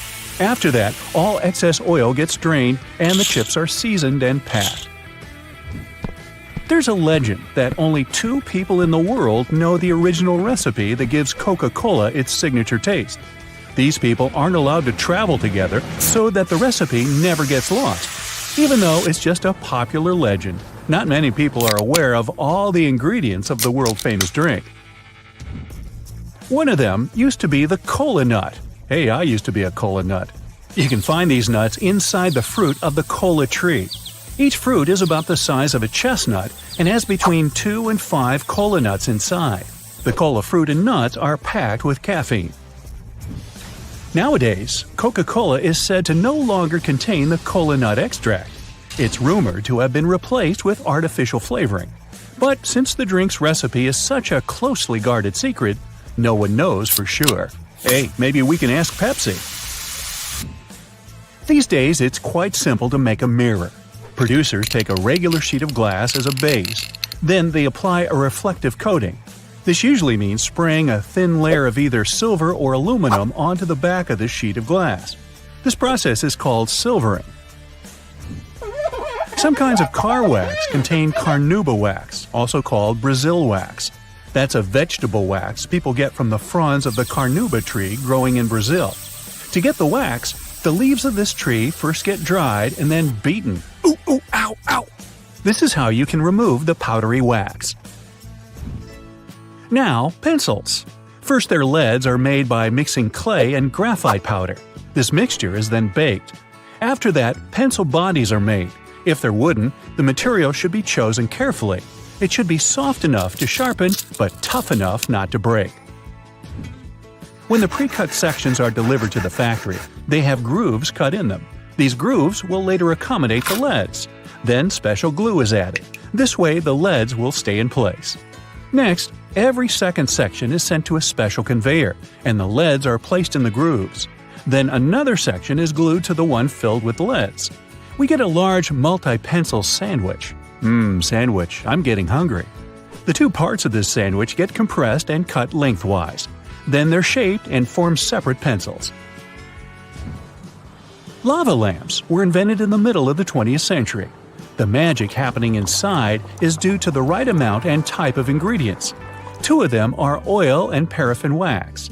The oil helps the wax heat up, and once it's heated, it starts rising up slowly. Once the blob reaches the surface, it cools down and sinks back to the bottom. Now, nutmeg is a strongly flavored spice used in many cuisines all over the globe. Despite its name, nutmeg isn't a nut. It's technically a seed native to the Spice Islands and East Indies tropical islands. Nutmeg grows on trees, and the seed itself is sealed in a shell. Once it's ripe, the outer shell cracks open. Chocolate comes from the cacao tree, which is native to the Amazon. These trees also grow in Central and South America and some other tropical climates in Africa and Asia. The seeds of the cacao tree are very bitter. They have to be fermented to develop the flavor you're used to. After this process, the beans get dried, cleaned, and roasted. The shell is removed, and crumbled bits of dried cocoa beans are ground to cocoa mass. This mass is then used in the production of all kinds of chocolatey things. In the past, people used to chew different types of aromatic substances, including beeswax, tree resin, or even aromatic twigs. But modern-day chewing gum is made of a natural latex-like ingredient called chicle.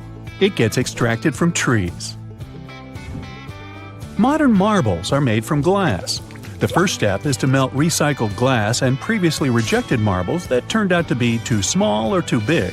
About 15 hours later, the molten glass is ready for processing.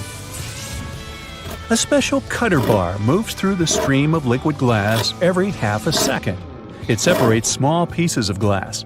They're future marbles called slugs. The faster the cutter bar moves, the smaller the marbles are. After that, the still hot slugs are sent through several constantly rotating metal rollers. They keep the slugs apart and also cool them. These ridged rollers also give the marbles their spherical shape. As for the marble's final coloring, it's determined already at the melting stage. That's when the air passes the coloring through the glass. You can find springs everywhere, from tools, electronics, and toys to pens and mattresses. They come in different forms, for example, torsion, wire, extension, or compression springs. When a spring is made, a steel cord is passed to a dereeler. How thick this cord is depends on what kind of spring we need. The dereeler unwinds the roll and sends the cord to a computer-controlled forming machine. That's where the cord gets coiled to the needed length and cut into pieces. Now, to produce tomato ketchup, one of my favorites, you need tomato paste or puree, sugar, or some other natural sweetener, salt, spices, vinegar, and onion powder. First, the needed volume of the tomato paste is heated while being constantly stirred. Then other ingredients are added as well. Before the ketchup is bottled, it has to go through several cooling stages. Meanwhile, bottles are already aligned and waiting to be filled with the ketchup. This usually happens automatically. At the end of this process, caps and labels are added to the bottles.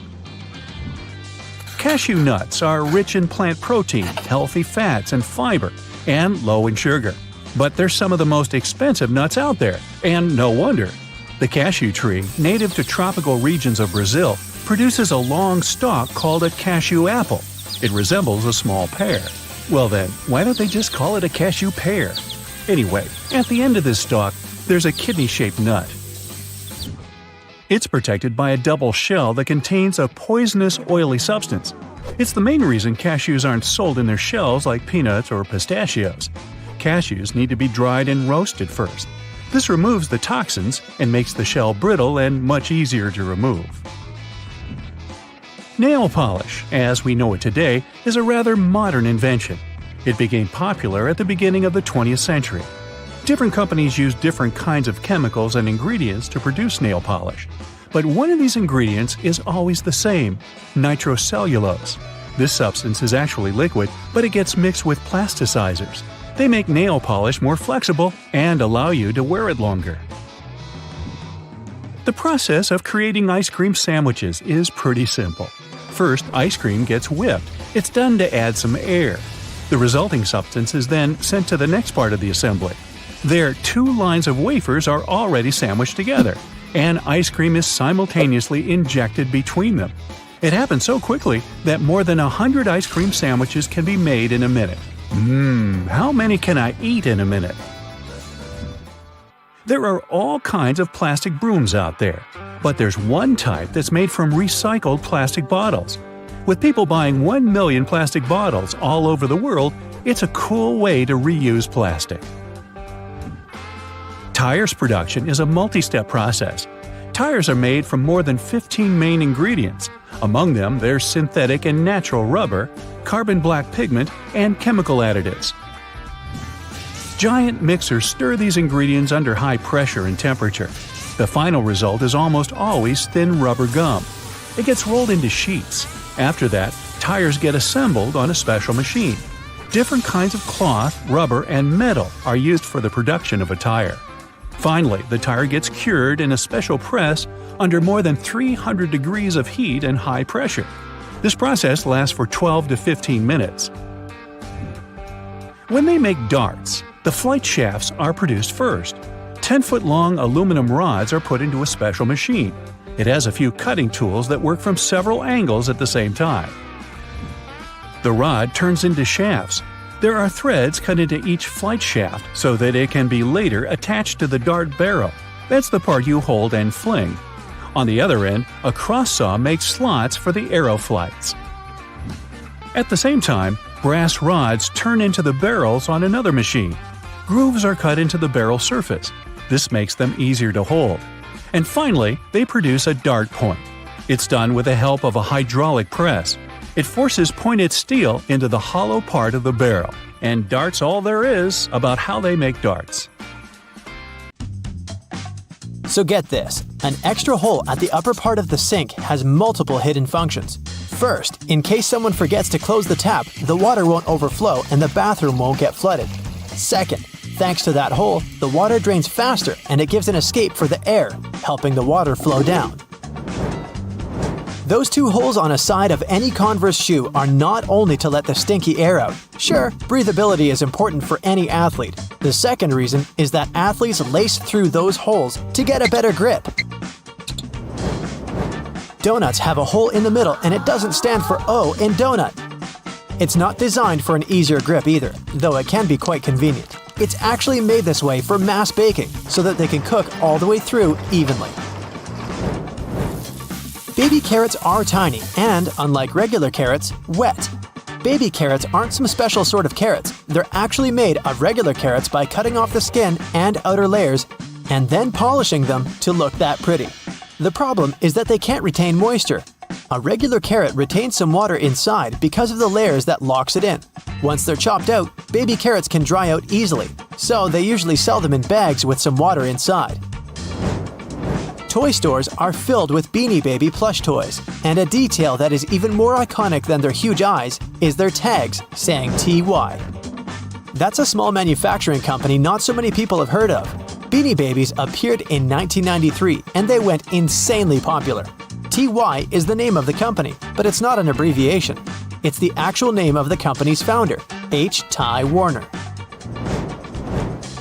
Most metallic zippers have a hidden lock inside them to save you from awkward situations, such as an undone fly.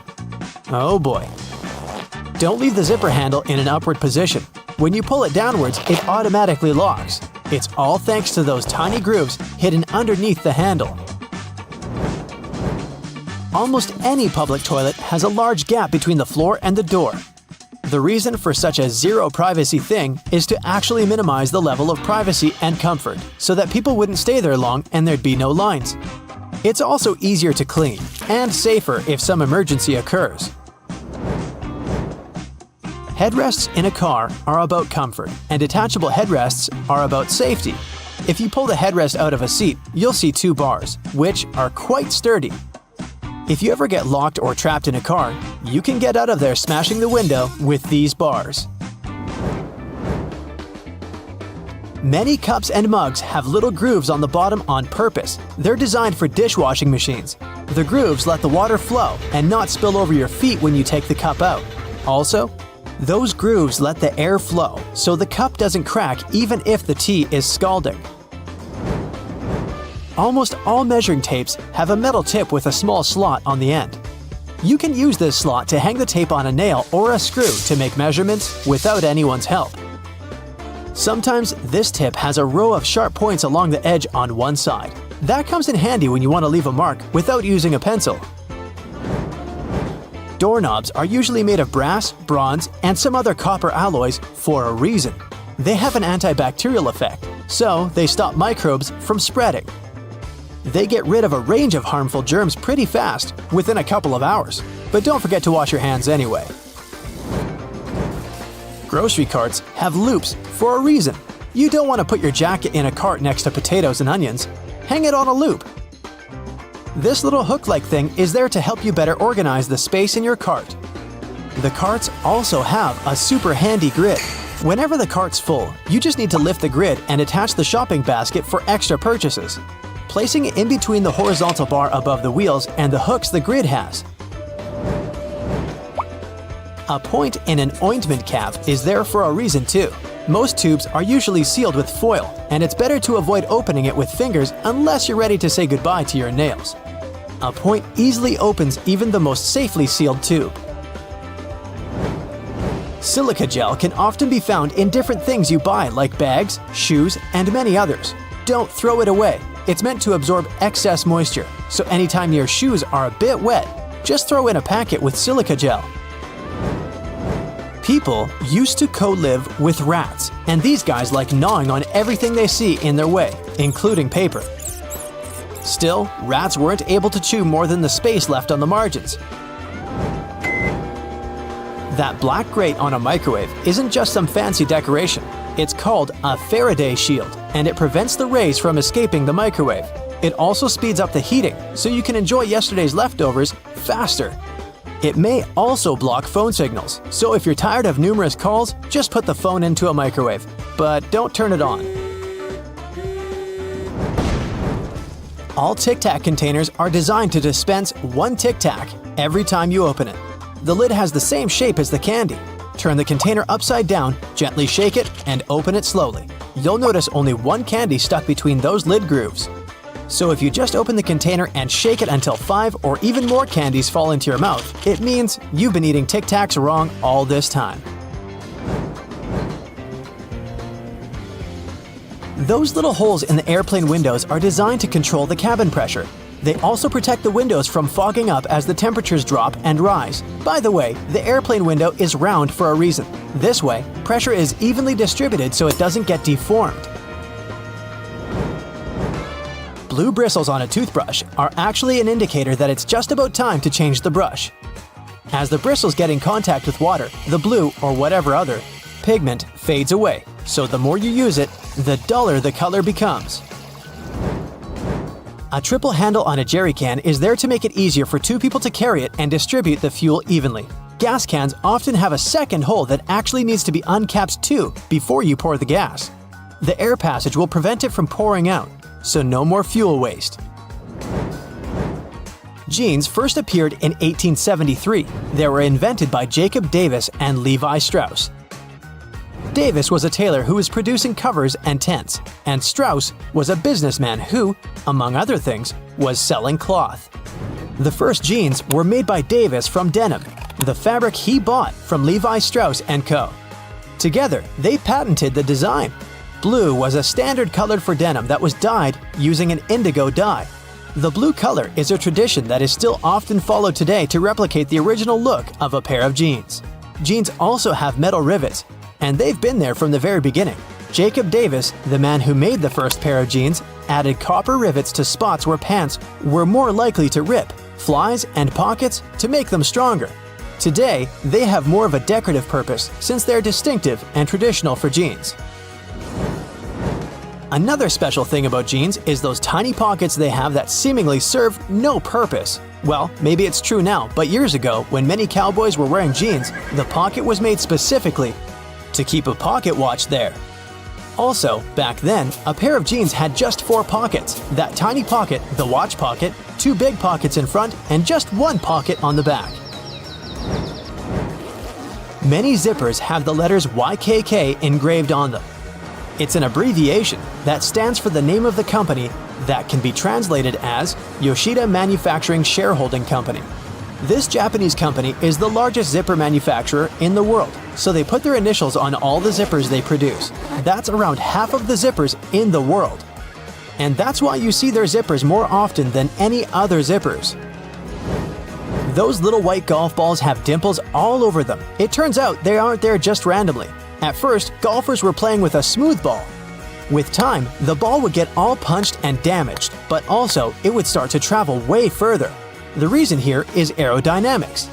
Dimples allow the air to flow more smoothly around the ball, taking it further. So the idea was adopted and the balls got their dimples all around, allowing them to travel longer distances. You've probably noticed that train and bus seats are covered in fabrics with weird patterns. Have any idea why? Well, they use these patterns to cover any germs and stains on the seats. The brighter the color and the more patterned it is, the harder it will be for passengers to notice any stains and get grossed out. Also, the patterns are usually so ugly that no one even wants to look at them for long enough to spot any stains. So yeah, the pattern is there to make you look away. And if you look, to make it less noticeable. No bus will ever have plain white seats, that's a guarantee. Just a few more bus-related questions to answer. Like, why don't buses have seatbelts? Buses are overall way safer than cars because they were designed this way. The idea behind this is called compartmentalization, meaning that the seats have high backs that absorb energy. The seats are also placed close to one another, so there's less space to move in case of an impact. Also, on a bus, the passengers sit pretty high off the ground, and in case of a collision, the force is absorbed by the bus's deck and not by the people inside. On top of that, a bus is way heavier than most other vehicles, and even if there is a collision, it distributes the force way differently than a regular car. Due to its weight, a lot of force is absorbed, and bus passengers don't experience much crush force. So, small and light buses that can't distribute the force as well actually do require seatbelts. And we have to remember that buses drive slowly, which minimizes the risk of an accident overall. We all know that school buses are yellow, but why? It's for visibility reasons. Yellow is one of the most easily recognized colors, and for a human eye, yellow is even more visible than, say, red. So, school buses are yellow to make them more distinctive. Also, yellow is visible in the dark, in fog, and on a rainy day. Actually, the color of the bus isn't really a true yellow. It also has a hint of orange. This shade even has an official name, National School Bus Glossy Yellow. By the way, taxicabs are yellow for the same reason, to be more visible in any weather conditions. Also, buses have huge steering wheels, and I finally learned why. Buses are bigger than regular cars, and they're also way heavier. So it's harder to turn a bus around, and way more strength is required to do so than when you drive a car. A bigger steering wheel that has a bigger radius allows the driver to turn the vehicle more easily, and it requires less force than if the wheel were smaller. Trucks have big steering wheels for the same reason. But have you seen those stuffed toys that some trucks have attached in front of them? Turns out, it's just a way for truck drivers to customize their vehicles. It's like a mascot that speaks about the truck or the driver. It's also a way to communicate to the world that the truck driver isn't all scary and tough, but a soft and harmless person that you shouldn't be afraid of. At least, that's how some truck drivers explain it. In Asia, there's also a belief that road accidents are caused by ghosts, and hanging toys are a way to distract the ghosts from causing harm to the truck. Ever been on a road trip? If you're not the driver, all you have to do is just sit in one place and do basically nothing for hours. Doesn't sound like a hard task, but some people find it terribly exhausting. And because of this, they resent road trips. Why do they get so tired? Well, sitting in a car isn't like sitting in a chair. The brain doesn't relax. Instead, it controls everything that's going on, accounting for movements and making sure that you maintain the right posture.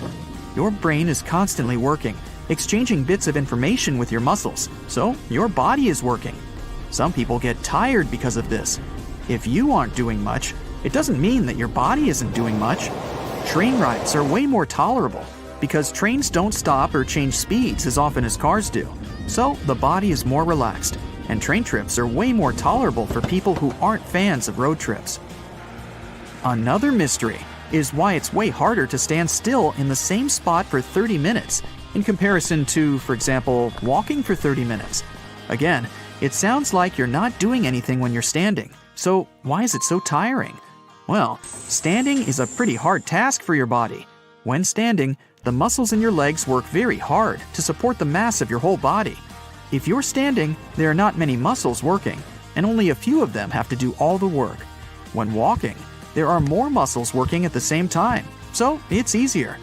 Also, when standing, both of your legs are working without stopping. But when walking, each of them gets a tiny break each time you step using the other leg. Why is it that the same book can have different covers? There are several reasons for this. First, the cover may vary because of the target audience. An edition of a book that is being marketed to older people is usually different from the edition aimed at younger people, with the one for younger people usually being brighter and cuter. The cover can also depend on the country the book is being sold in, trying to attract as many buyers as possible based on the tastes of the population. Next, books vary from edition to edition. At first, a book is printed in hardcover in small quantities to see how it'll do on the market. If the book is a relative success, there is another edition printed, often in trade paperback.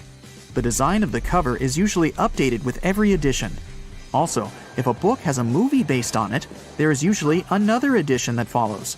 This edition will take advantage of the movie and use a movie scene as the cover, making it recognizable for people who saw and liked the movie, and encouraging them to buy a copy of the book. Most books are printed on yellowish paper, and few have plain white pages. But why is that? Unless it's a mass-market paperback edition, with paper that's the same quality as a newspaper, meaning bad.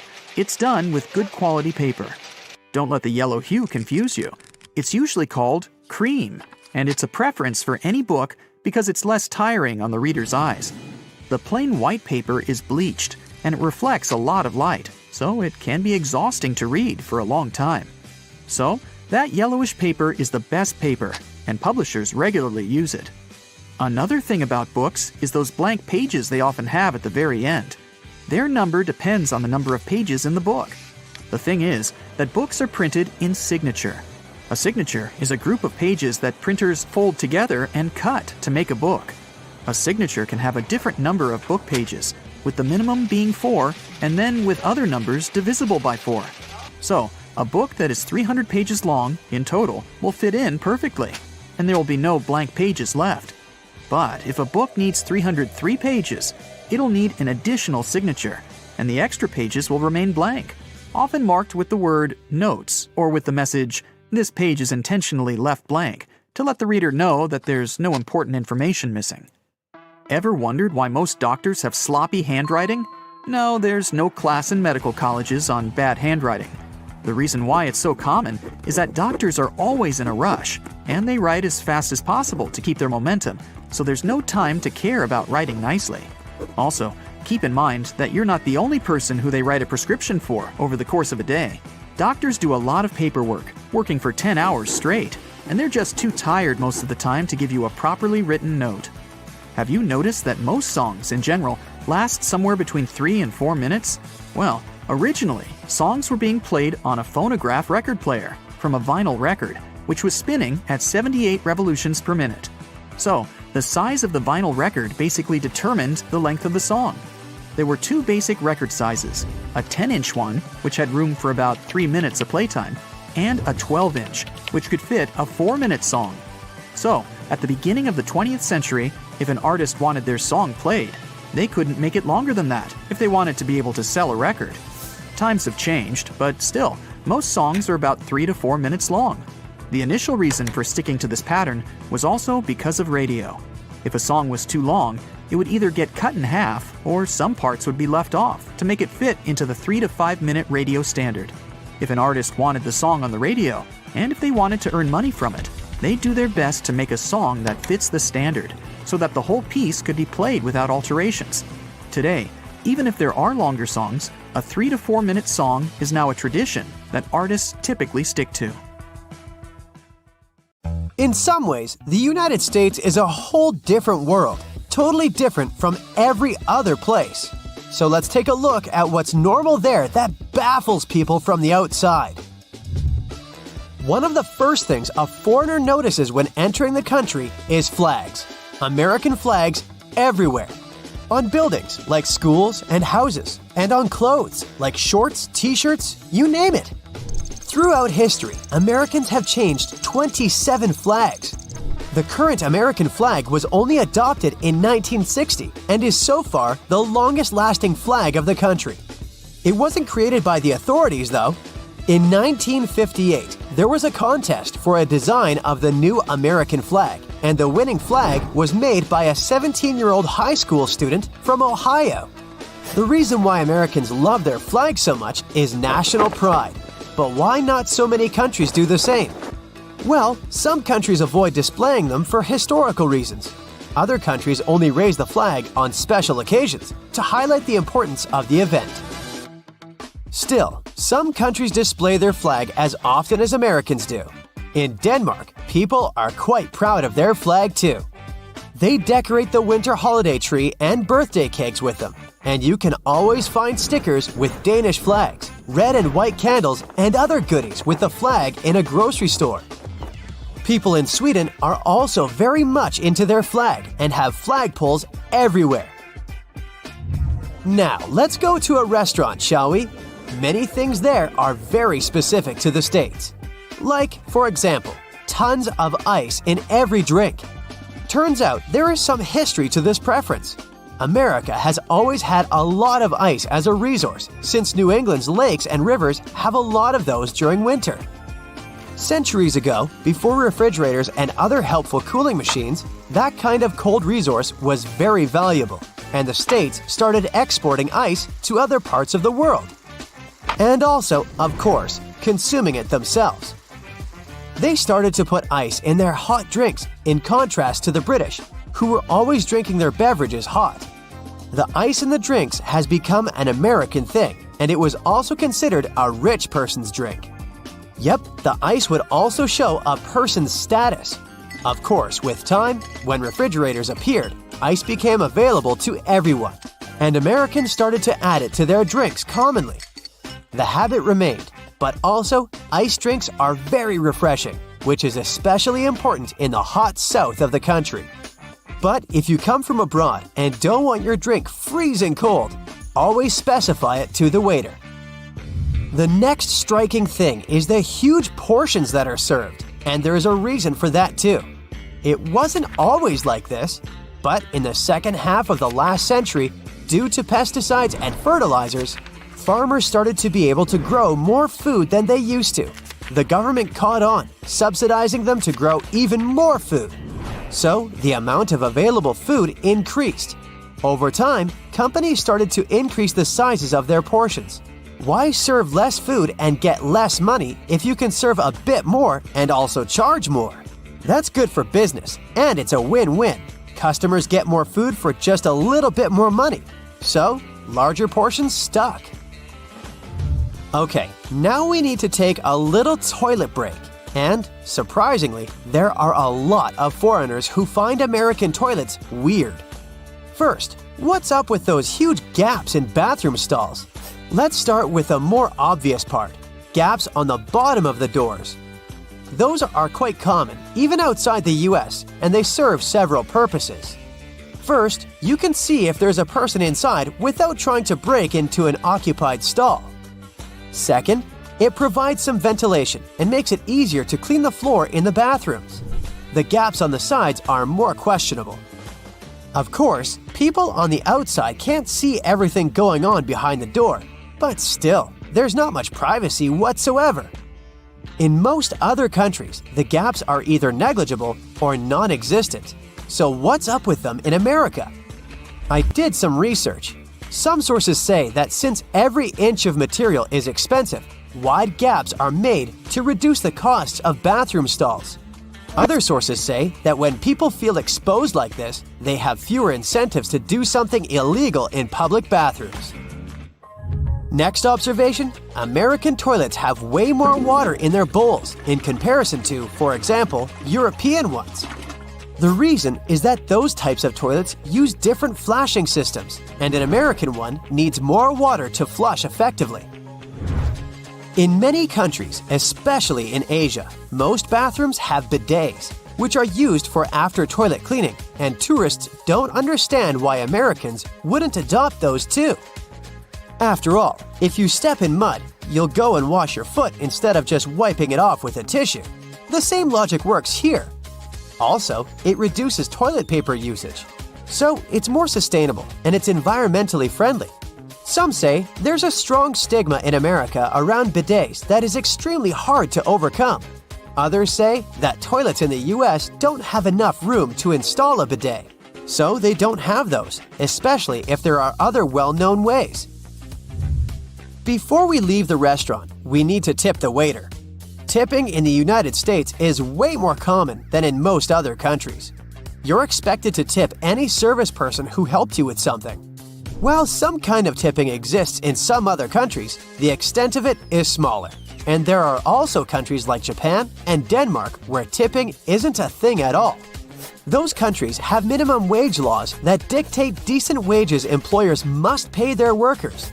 This way, the need to pay money to service stuff isn't pushed onto the customers. By the way, here's one more fact about the prices. Probably the craziest thing in the States tourists have to adapt to are prices in stores. The tax isn't included into the displayed price and is added on top while checking out. So people who are short on money can't pre-calculate the price they will have to pay to make sure that they have enough money. But really, why is it so? The main reason behind such a weird policy is transparency. This way, taxpayers know how much tax they pay and can resist raising the tax rate in case it comes on the national agenda. Also, it allows buyers to compare the costs of products across states fairly, since tax rates may differ. So, if the tax isn't included, you compare the actual bread costs between Alabama and Alaska, for example. In some places in America, it's not very easy to get around unless you travel by car. In some regions, there's often no sidewalk taking you to the closest convenience store, or a crosswalk, allowing you to cross the road right in front of the store. The main reason for that is probably the fact that the United States is a big country with vast lands and everything is spread out. Neighborhoods can be scattered around, wide suburban territories quite far away from one another, so that's already far from being walking distance, and sidewalks aren't needed because, yes, no one's walking. Studies show that Spanish or Germans walk at least twice as much as Americans, but in those countries, everything is way closer. And last and not least, you guessed it, the imperial system. It's based on the human body. A foot is an average foot size of a person, so you might think it's quite intuitive for anyone. Well, no. Foreigners are incredibly confused with feet, inches, gallons, and Fahrenheits, and tend to convert it all to the familiar metric system. Well, in this sense, the British are even more confusing. Those guys use both imperial and metric systems. For height, it's mostly feet and inches, but for weight, kilograms. Great Britain used to have the imperial system, but later they were forced to switch to the metric system. So now, they're using a combination, whatever helps to be more precise. Have you ever stopped to think about the thrilling secrets of day-to-day modern life on planet Earth? I'm talking about tiny windows in washing machines and little holes in airplane windows. If you haven't got a clue of what I'm talking about, tag along and allow yourself to be as surprised as I was when I found out. Remember the drawer at the bottom of your oven? Maybe you've been ignoring it all along or using it to store pots and pans. Well, even though it can serve this function, that's not the only thing it's there for. The best way to use the bottom drawer is to keep your meal heated while you're waiting to serve it. Genius, right? Talking about secret doors, have you noticed that most washing machines have little flap doors at the bottom too? These doors actually serve as drain traps. It's where all the items that we put to wash together with our jeans and jackets go to. It's a type of collector, let's say, of small items. It stops them from getting into the main drain pipes and clogging them. It saves us hundreds of dollars in repairs each month. Now, who hasn't gone through the confusing task of having to measure how much pasta to cook for one serving? Well, here's the solution. The holes in the center of pasta spoons. They were actually made for measuring the exact amount of dry pasta you need for one serving. If you try stuffing wet cooked pasta through it, well, good luck with that. On a similar topic, have you ever wondered why pen caps have holes in them? Maybe you thought it was a design feature to regulate air pressure. But in reality, these holes have a much simpler and more important function: to reduce the risk of choking. Now, lots of people love to bite on their caps, and this tiny hole prevents them from choking in case they accidentally swallow a cap and it gets stuck in their throat. For kitchen lovers, there's a hidden secret right in front of your eyes that can change your life. Think pans. Now think handles. Right, they have holes in them. As it turns out, these holes were designed to hold the spoon you're using for cooking. And instead of dripping sauce all over the stove or your kitchen floor, you can place the spoon in the hole and let it drip the sauce directly back into the pan. Woohoo! Speaking of everyday items, and most doorknobs are made of brass because this material makes them naturally germ-free. Unlike plastic ones, brass doorknobs are kind of magical. They can disinfect themselves without you having to clean them. Neat, right? Have you ever noticed that at the bottom of a measuring tape there is a little dip? You can find it in that metallic part you need to pull on to measure something. Well, that dip is actually the exact size of a regular nail. It was designed for people to place the tape on top of a nail and use it as a support while they stretch the tape. Well, I can't wait to try it out for myself. As for the margins in your notebook, they were invented to protect people's notes from mice. No, the mice weren't copying your answers for the math quiz. Actually, there were times when people had to cohabitate with rats and mice that often chewed on paper. So, to prevent information from getting completely lost, people created margins. This way, texts were moved closer to the middle of pages and remained unharmed by rodents. Perhaps this is where to digest information came from. And what about those tiny holes at the bottom of airplane windows? They have an extremely important function of regulating the air pressure inside the cabin. In other words, they help planes fly high up in the sky. Big responsibility, right? By the way, tray tables on an airplane are the germiest places inside the entire cabin. Studies showed that the trays had 8 times the amount of germs on the toilet flush button. Now, how about we cut a commercial airplane in half and see what's inside? Well, it would look more or less like this: rows of seats on top and everything else that needs to be stored at the bottom. I'm talking about passengers' luggage, emergency supplies, parts of the wing system, and so on. Moving on to bowling balls. Yes, I know it's a clumsy transition. Anyway, have you ever wondered what the insides of a bowling ball look like? If you have cut a professional ball in two, you'll see a familiar shape. Look closely. Do you see it? Doesn't that look like the logo of Brightside? Anyway, professional bowling balls are different from the ones in your local bowling alley. That's because they're designed to make fancy moves. They actually have some really complex engineering inside. They're shaped to help skilled professionals get more strikes. The weight of professional bowling balls is designed to be projected inward as they travel down the bowling lane. This makes it harder for them to get into the gutters on the sides of the lane. Speaking of balls, let's take a look inside a baseball. To make it light and aerodynamic, producers use several different layers. Starting from the core, we have a cork center enveloped by black rubber. Then there's a layer of red rubber, followed by 2 or 3 alternating layers of wool yarn. After that, there's a visible white leather cover and that beautiful red seam on the side, stitching it all together. And what if you had X-ray vision and managed to look inside a human bone? Ooh, spooky! I'd say what calls most attention is this spiderweb-like situation at the center of the bone. In reality, it's a highly condensed and complex structure of nerves that you have inside your bones. Aren't you lucky? Now, I've got a riddle for you.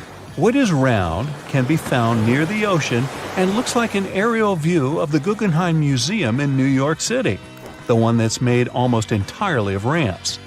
If you said a nautilus shell, hey, then you guessed right. A nautilus is a shellfish whose house you can find in countless souvenir stores near the beach. It's made up of two layers, a matte white outer layer and an iridescent white inner layer. And if you were to cut it in half, it would look very similar to the insides of the Guggenheim Museum. Aloe leaves are good for healing purposes and also for hydration.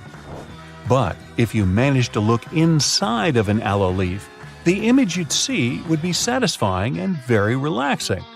Who hasn't dreamed of a pool filled with jelly? Now, there seems to be nothing more mundane and regular than a tube of toothpaste.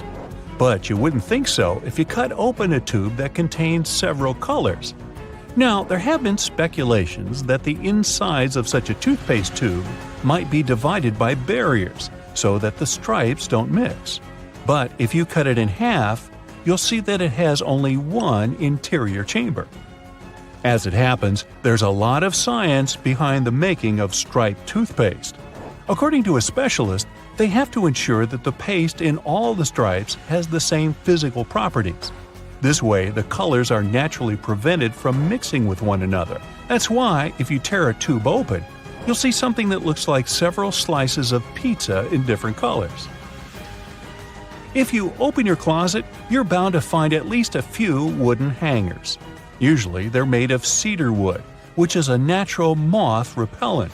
So, cedar hangers actually protect your clothes from moth infestation. For some people, more than others, eyeliner is an everyday must. Boy, isn't it. But did you know that back in ancient Egyptian times, both men and women used kohl eyeliners to protect their eyes from the sun's glare? Way to go for the Egyptians for figuring that out. Now, if I could just learn to walk like one. Normally, we use headrests for the purpose of, well, resting our heads, right? Well, not only. As it turns out, headrests can be easily removed from the seats and used to break car windows in case of emergencies. Now, this one is a trick very few people know about. You probably place your doormat horizontally, like most of us do. But doormats serve the purpose of absorbing dirt from the soles of your shoes before you enter your home. So, for this function to work as it's meant to, the best way to place a doormat is vertically. This way, you take more steps on the top of the doormat before entering your house. And last but not least, now I don't want to be accusatory here, but you have probably been vacuuming your house the wrong way, and I can prove it. Most people just vacuum floors and carpets in one direction or move the brush back and forth several times, thinking they've got all the dust out. But according to cleaning professionals, the best way to vacuum is in rows. First, you go forward with the brush until you arrive at the end of the row. Then, you fluff the carpet up and move back down along the same row, gathering the dust that wasn't collected in the first sweep. Talk about efficient cleaning. On the other hand, my idea of house cleaning is to sweep the room with a glance. Hey, I don't want to disturb that protective layer of dust. When you first see this creature, it may seem to you that this is a flying sapphire. The blue-banded bee is as beautiful as this gem. These flying beetles have turquoise stripes instead of yellow. Their huge green eyes resemble emeralds. And their thin brown wings look like layers of cellophane with engraved patterns. Appearance is not the only thing that distinguishes them from ordinary bees. The blue-banded ones are singles. They don't move in swarms and don't live in large nests. These beetles like settling in small burrows in the soil or crevices in rocks. Another cool difference between our blue guys and ordinary bees is their unique way of pollination. Scientists call it buzz pollination. The blue bee sits on the flower, holds it tightly, and begins to shake the whole body. It creates a series of small, fast vibrations. This way, the bee also shakes the flower, quickly and gently. These movements make the pollen move out of the anther. Then the bee stops and collects all this pollen. Some scientists think these bees prefer pollinating purple flowers. This helps the blue bees blend in with the plant and remain unnoticed by enemies. But this theory hasn't been proved yet. The blue-banded bees mainly inhabit the territory of Australia. They are an important element in the agriculture of this country. These bees work with tomatoes, cranberries, eggplants, blueberries, kiwi, and chili peppers. Ordinary bees can't pollinate most of those plants, but their blue relatives can. On a global scale, more than 8% of plants in the world need to be pollinated through buzz pollination. That's why farmers love and protect blue-banded bees so much. Wasps and bees are very similar in appearance. Sometimes they can be difficult to tell apart, but their lifestyle is totally different. Bees are quiet beetles that spend all their time pollinating plants, collecting nectar from flowers, and making honey. We can say that bees are small, powerful trucks, but wasps are racing supercars. They are more aggressive, much faster, and more maneuverable in the air. Their stings are more painful. Yes, they can also carry pollen from one plant to another and feed on nectar, but their main mission is to control the population of insect pests, such as aphids and some species of caterpillars. According to some estimates, wasps manage to get rid of more than 14,000 tons of insects in the UK alone during one summer. Imagine how much they do all over the world. Wasps are dangerous beetles, but among them, there is one kind that is distinguished by its peaceful nature and lifestyle. This is the mud dauber wasp. It also has a black and yellow coloring, but it looks more elegant. A swarm of regular wasps is controlled by the queen, but mud daubers are solitary creatures. They build a small nest of mud in which they live with their children. A mud dauber will bite only if it's in danger. Unlike other wasps, these insects only use their venom to paralyze spiders, flies, and caterpillars. Then, they bring them to their nest to feed their children. So don't be surprised if you see a large horde of paralyzed spiders inside the nest. There can be more than 500 bugs in one nest. When little wasps hatch from eggs, they immediately begin their feast. The most unfriendly wasp species is the hornet. They are also wasps, but bigger, angrier, and with an even more painful bite. Its bite is one of the most dangerous among all insects. This critter can grow to be the size of a thumb. That's 3 times as large as a regular bee. Hornets attack in a huge swarm and pose a great danger to any animal. To fight them, people wear thick protective suits that resemble spacesuits. But the worst thing is that hornets invade hives and reduce the bee population. This can lead to a catastrophe on a planetary scale, since bees pollinate more than half of all fruits, vegetables, grains, and nuts in the world. Look at this big buzzing bumblebee. There's something wrong with it. It lands on a flower. And wait a minute. This is not a bumblebee at all. It's some kind of green-orange beautiful beetle. Oh, now it takes off and looks like a bumblebee again. Meet the pellucid hawk moth. Thanks to its color and transparent wings, it creates the illusion of a bumblebee. The wings of most insects serve for thermoregulation. They warm their body. Other insects have wings that help them fight enemies. A butterfly manages to look like a large creature, thanks to the pattern on its wings. Some insects communicate using vibrations created by their wings. Colored wings have many different purposes, but the pellucid hawk moth has transparent wings, and their main function is to avoid reflecting sunlight. These fast-moving transparent wings practically don't shine in the light and tone down the color of the beetle. Thanks to this, when the moth is flying, other insects perceive it as a bumblebee and are afraid to attack it. These bumblebee copycats are found in Africa, India, Southeast Asia, and Australia. At the beginning of life, they are bright green caterpillars that feed on coffee and pomegranate leaves. From afar, it may seem that a hamster is sitting on the trunk of a tree, but this is actually the southern flannel moth. It's large and covered with thick fur. Don't try and pet it if you don't want to go to a hospital. There are many poisonous thorns hidden inside this fur coat. Even a light prick can make you experience lots of unpleasant sensations.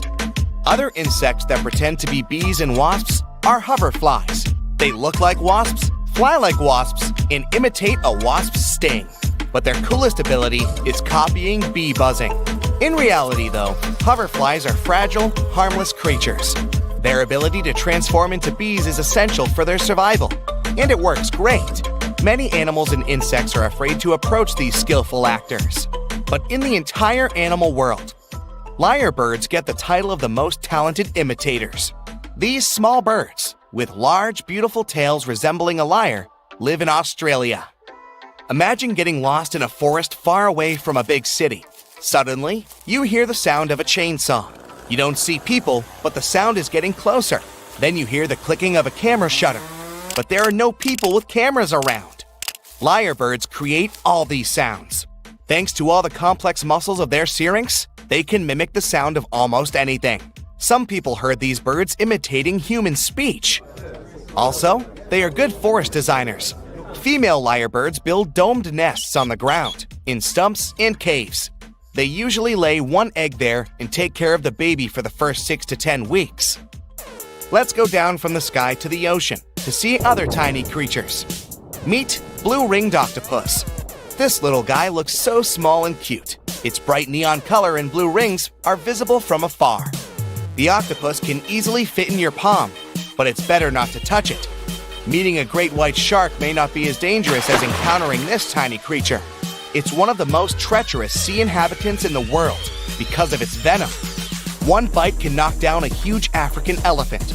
The octopus is much more dangerous than a king cobra or a black widow spider because its bite often goes unnoticed. You may not feel or see when it stings you, and when you realize that something is wrong, it may be too late. Also, there's no antidote to the blue-ringed octopus's venom. The creature's salivary glands are home to bacteria that produce this venom. The same substance is found in the venom of pufferfish. When it enters the human body, it paralyzes the entire nervous system. The lungs stop contracting to supply the body with oxygen. The only good news is that this octopus is unlikely to attack first. The last recorded case when this creature charged at people was in the 60s. The blue-ringed octopus lives in the Pacific and Indian Oceans, from the coast of Japan to Australia. They spend most of their time in tide pools and coral reefs. Now we move to the hot sands of the southeastern U.S. states. You can find fire ants here. Outwardly, they don't differ much from regular bugs. But people call them fire ants because of their bite. Their poison resembles a flame. You're likely to feel the bite site burning. Therefore, it's better not to touch them and go away before any of these ants crawl into your pants. Trains used to make people mad. During the Victorian era, there was this rumor that the swaying motion of train carriages made passengers, especially men, go a bit crazy, leading to some strange and dangerous behavior. The so-called railway madness was supposedly triggered by the noise of the train. To make things worse, carriages were locked for privacy reasons back then, so people found themselves stuck in tiny spaces with lunatics who could snap at any moment. If you see someone putting ketchup on some car, it doesn't mean you're witnessing them preparing a prank. It means they're just taking care of their car. Yup, it goes great with hamburgers and hot dogs, but it goes even better with cars since it has ingredients that are good at removing rust. Rust occurs when the metal gets exposed to moisture, oxygen, and heat, and due to weather conditions, it's hard to avoid it. When you leave rust for a longer time and don't deal with it, it will continue to degrade the metal. So, you need to get rid of it before your car becomes physically useless. That's when ketchup comes in. Its key ingredient is tomatoes, and they have many nutrients similar to those you can find in oranges and some other citrus fruits. For instance, citric acid can help you remove rust from metal surfaces since it eats through rust. We're not talking about the cars only. You can use it on metallic kitchenwares, furniture parts, jewelry, and rust spots on generally any metallic item. You can combine it with washing soda. It's not quite effective against rust, but when you combine it with ketchup, it'll do the work. Mix these two and apply them to the rusted area. Leave it like that for about half an hour and wash it with a wet cloth or sponge. You can combine ketchup with salt instead, or just apply a lot of it on the rusty area without using any additional ingredients.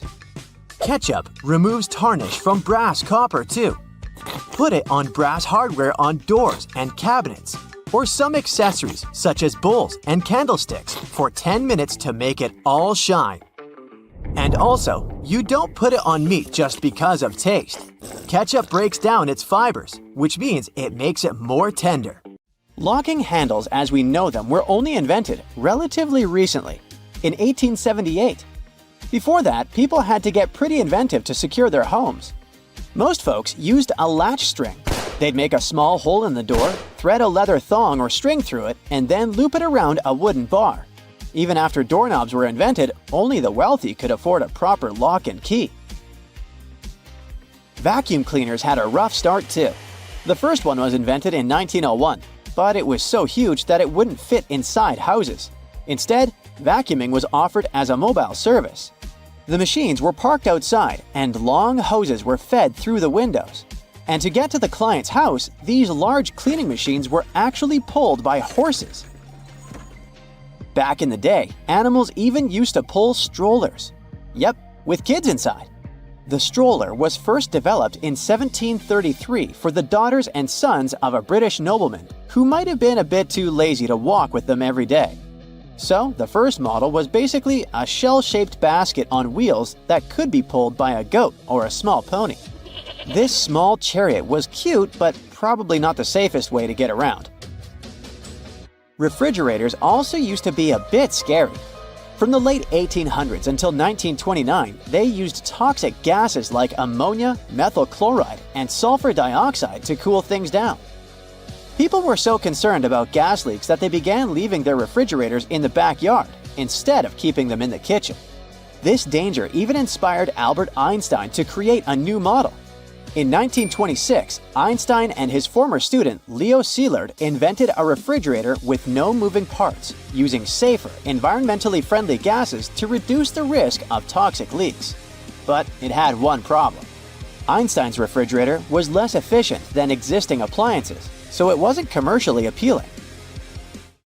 If you ever find yourself casually wandering in the forests of Estonia, don't freak out if you see some giant megaphones. These wooden, acoustic giants were set 3 hours away from the country's capital by interior architecture students. That's way cooler than the hamster roller coaster I once built for a science fair, I have to admit. More than half of Estonia is covered by woods, and they're pretty proud of this natural wealth. So it's not the first art project of this kind, and there was a winding, elevated pathway and a faceted woodland cabin. The idea of the megaphones is to crank up the natural sounds of a forest and also to serve as a rest spot for hikers. These wooden beauties are large enough to host several people. And hey, if you walk this far into the woodland, you'll be thankful for this. The students were given a task to invent some concepts of a forest library. They built the megaphones off-site and brought them to their permanent spots. They're set in such a way that sounds from 3 directions meet in the center and create a cool, natural surround sound effect. Thankfully, kitchen supplies, including our beloved grills, have come a long way. Back in the 1950s, a metalworker named George Stephen had a brilliant idea while trying to create the perfect steak. Frustrated with flare-ups and uneven cooking, he decided to cut an old ocean buoy in half. This allowed him to control the airflow better, and that's how the Weber Kettle Grill was born, changing backyard barbecues forever. Have you ever used a public bathroom in the summer in your shorts and sandals and got splashed? It happens to the best of us, so no worries. If only there was some solution to this problem. Perhaps a urinal with a small hole so no liquid goes where it shouldn't. Looks pretty yucky and painful to me. An assistant professor at the University of Waterloo, Zhao Pen, and his colleagues came up with a way better solution for this sensitive issue. Their designs were inspired by physics and dogs. When a stream of liquid moves on a solid surface at a shallow angle, the splash is reduced, and the smaller the angle, the fewer splashes you'll see. You can even minimize them to a 0. And when dogs do their business, they lift their hind legs and do it on the vertical surface of a tree or a wall. I don't know if they actually care about it, but this does reduce the splash. Good job, Pluto. Talking about that, here's a fun challenge for your next family gathering. Ask everyone to fold a piece of paper in half, then in half again, and keep going for a total of 7 folds. Spoiler alert, they probably won't succeed. That's because each fold makes the paper thicker and thicker. In fact, if you had a huge sheet of paper and folded it in half 50 times, it would end up being about 62 million miles thick, which is about 2/3 of the way from Earth to the Sun. So yeah, it's impossible. The current record is held by a high school student named Brittany Gallivan, who managed to fold a single piece of paper in half 12 times, and it was a tissue paper. The USB symbol, looking like a trident, has always sparked multiple speculations about its origin. One popular idea is that it represents Neptune's trident and symbolizes power and adaptability. But there's also a little bit less exciting theory. A man who claimed to have designed the symbol in the 1980s stated that it was supposed to represent connectivity. The large circle symbolizes a computer, while the attached shapes, the circle, the triangle, and square, stand for different outputs. Look closely at a tram's overhead lines, and you'll see that its contact wires zigzag back and forth instead of going in a straight line. That's because all trams have pantographs attached to their roofs. The upper part of the pantograph is gradually worn down by the overhead wire and eventually needs to be replaced. To wear it down evenly, the wire is not installed strictly along the tram's path, but in zigzag patterns. As the tram moves, the pantograph slides along the wire, and it wears down evenly. Those cone-shaped water cooler cups? Their shape is intentionally designed to prevent users from setting the cups down. This allows employees to minimize the risk of spilling water on their desks around various electronic devices. Plus, less material is used to produce cone-shaped cups, which makes the process less wasteful and more cost-effective. It also kinda supports sustainability by encouraging people to drink their water quickly and dispose of their cups immediately after. You're probably wearing a YKK product right now. I mean, go check the zipper on your jeans. Yep, that's it.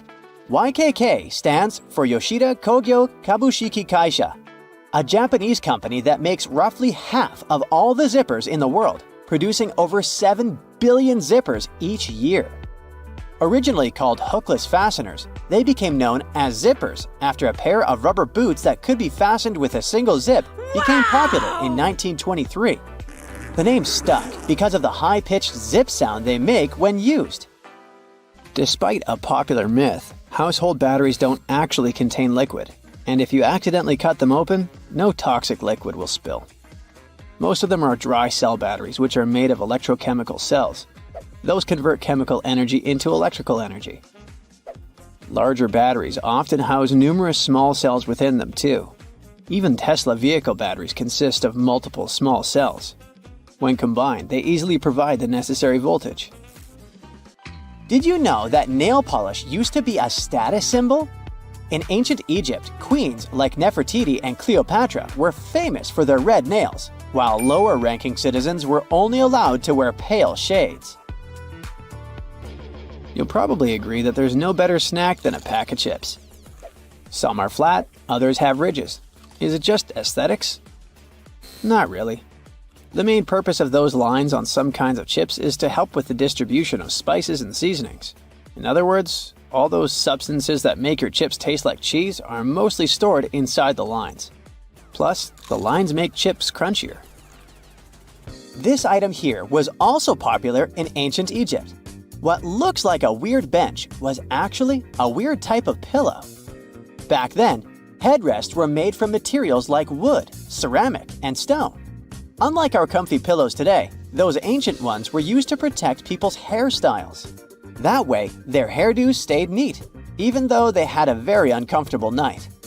If you've left a pot on the stove and your food burned, once again, take ketchup. Its acids will ease all the scrubbing and help you with grease. Just leave it over the night and you'll be able to wash the pot more easily. Or keep those small packages of ketchup we all end up having from fast food orders in the freezer. The ketchup won't be as hard as an ice cube as it freezes. So, it will be good for soothing insect bites or similar things. For 8 centuries, forks were considered cursed and nearly forbidden in the West. The first models were used by the elite in the Middle East and the Byzantine Empire, and they made their way to the West in 1004, thanks to a noblewoman named Maria Agrippina. People were pretty shocked by it, to say the least. So when she passed away just 2 years later, everyone blamed the fork, thinking it was some kind of divine punishment. By the way, its name comes from the Latin word furca, which means pitchfork. Next on our list is Nike's iconic moon shoe, but I'm talking about the unique pattern of its sole. Back in the 1970s, Nike co-founder Bill Bowerman was making waffles for breakfast with his wife when he had a sudden idea: to pour a plastic material called polyurethane into the waffle iron. The machine was ruined, of course, but I guess it was worth it since that's how the first Nike waffle trainer was born. I mean, its sole. That clear fluid in gel pens is called the ink follower or stopper fluid. The gel in such pens contains pigment particles dissolved in a polymer solution.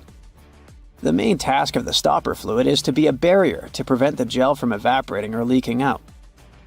Without this transparent fluid, your gel pen wouldn't function. The fluid always stays in one position and doesn't get dissolved with the gel. Neither does it move backwards or flow out of the pen. Let's move on to another favorite snack: popcorn. These days, cinema and popcorn go hand in hand, but it wasn't always this way. In the 1920s and 1930s, movie theater owners were hesitant to allow snacks in their theaters. They were worried about the mess and the crunching noises interfering with movies. Plus, popcorn used to cost only 5 to 10 cents, so they didn't see any financial benefit. But savvy street vendors saw a big chance. So, they got their own popcorn machines and started selling them outside theaters. That's why popcorn probably became the original clandestine movie snack, and theater staff would even have to check if people were hiding bags of it in their coats. Have you ever helped your friends move into a new apartment in a building without an elevator? Then you're gonna love this one. Houses in Amsterdam have hooks on top. This is a medieval invention for pulling stuff up the houses. The simple tech consisting of a wheel and a rope still functions now, centuries later. Why not just use the stairs? Well, if you get inside one of those narrow Amsterdam buildings, you'll see there's hardly enough room to comfortably ascend, and you can forget about even trying to pull a table on top. Back in the medieval ages, pretty much like now, only rich people could afford housing around the canals in the best parts of the city. Those people were mostly traders and used the canals for their business. They stored goods in the same houses they lived in, and with regular floods, they had to find a way to keep the goods dry. And that's why they needed to invent something to lift furniture, goods, boxes, instruments, and food on the upper floors, and pull it in through fully open, wide windows. The lifting tech is one of the reasons the houses in Amsterdam are leaning forward. This position helped keep both the lifted stuff and the walls and windows safe during transportation. They didn't have to touch each other. The gables also assisted in the process and had to be made firm to withstand all the heavy weight. And in case you're wondering what gables are, they're sections of wall between the edges of a dual-pitched roof, typical for Amsterdam. Sticking with old-school fun, it's time to talk about cards. So, have you ever wondered how many times you need to riffle a deck to shuffle it completely? The answer is 7 times, according to math. Even cooler, if you shuffle a deck right, you're probably creating a unique order that's never existed before and never will again. And if you have a deck at hand, check out the 4 kings. You'll notice that the King of Hearts is the only one without a mustache. He's not special or anything. I mean, he also used to have a mustache, but it was lost in the reproduction of the original design. Your home has more regular things that can do magic tricks. Like if you have a house or a big terrace and want to make a nice flower wall. Try old mattress springs. Just hang them on the wall and let your imagination run wild with flowers. An old flower sifter can still come in handy, for example, as a planter. Even if you don't have one, you might find it at a garage sale or a thrift store. Wallpaper is making its big comeback when it comes to home design. Maybe you can try something different and use some old books with torn pages. You just need to learn the basics of hanging wallpaper, and voila! You get a new cool place for your old books. There's a solution for the remains of an old book. Don't worry. You can have blocks where you'll keep your kitchen knives. It's pretty original, don't you think? Solitaire was probably everyone's go-to game to pass the time back in the 1990s, but its original purpose was far from it.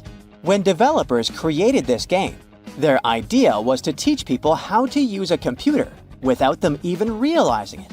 For example, dragging and dropping cards into one place helped people learn how to move files into folders. The same goes for Minesweeper, which was designed to help people get used to using a mouse and clicking. Cleaning blinds can be frustrating, but the next time you do it, try doing it with a sock over your hand. Hands are kind of perfectly shaped for getting all those nooks and crannies on the blinds, and the sock will do the rest. Here's something you wouldn't expect. Ice cubes can help you remove gum from carpet, clothing, and hair. Just put your clothes in the sink and add ice cubes. Leave it like that for a while. Ice will freeze the gum, so you can chip it away more easily. If the gum got stuck on the carpet, leave ice cubes right in the critical spot and remove the gum with a butter knife.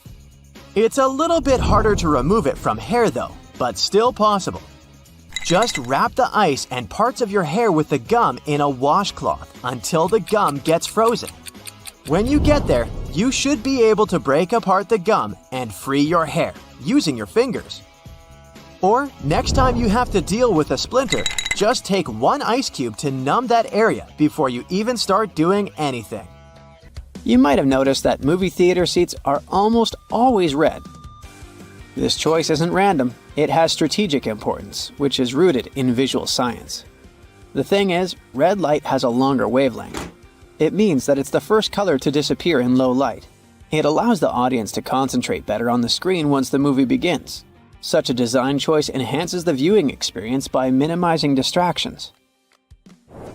Speed bumps are crucial for pedestrian safety, but at the same time, they can seriously increase car emissions due to the non-stop acceleration and deceleration they cause. To address this issue, some cities like London are testing fake speed bumps. Those are optical illusions painted on the road. They look raised from a driver's perspective, but in reality, they're flat. Authorities hope that this approach will slow down drivers without having a negative impact on the environment. Soda bottles are always filled in such a way that there's some space between the liquid and the cap. That's because soda contains carbon dioxide. It's a gas that can expand once the bottle's heated. If there's no gap in the bottle, it can break because of the pressure building inside. Also, when you open your drink, the gases go out in the form of bubbles, making the drink overflow. The gap helps with this problem too. If you're more into Angry Birds, Candy Crush, and other mobile games, that's totally normal. After all, more people have access to cell phones than to toilets these days. But not many of us stop to think about how disgusting our phones can be. The natural bacteria from our skin and the oils from our hands get transferred to our phones with every touch, swipe, and tap. This makes phones about 10 times dirtier than toilet seats. Yikes! If you're planning a trip across the Atlantic, you should prepare for more than just the jet lag. Depending on where you land, life in Europe can seem a bit unusual. So it's best to do a bit of research before you travel. Speaking of quirky little differences, one of the first things you may notice is the lack of AC. Hope you like fresh air because central air conditioning isn't everywhere like you might be used to. In Europe, you might find that someone's flat, office, or even a full restaurant doesn't have an AC unit.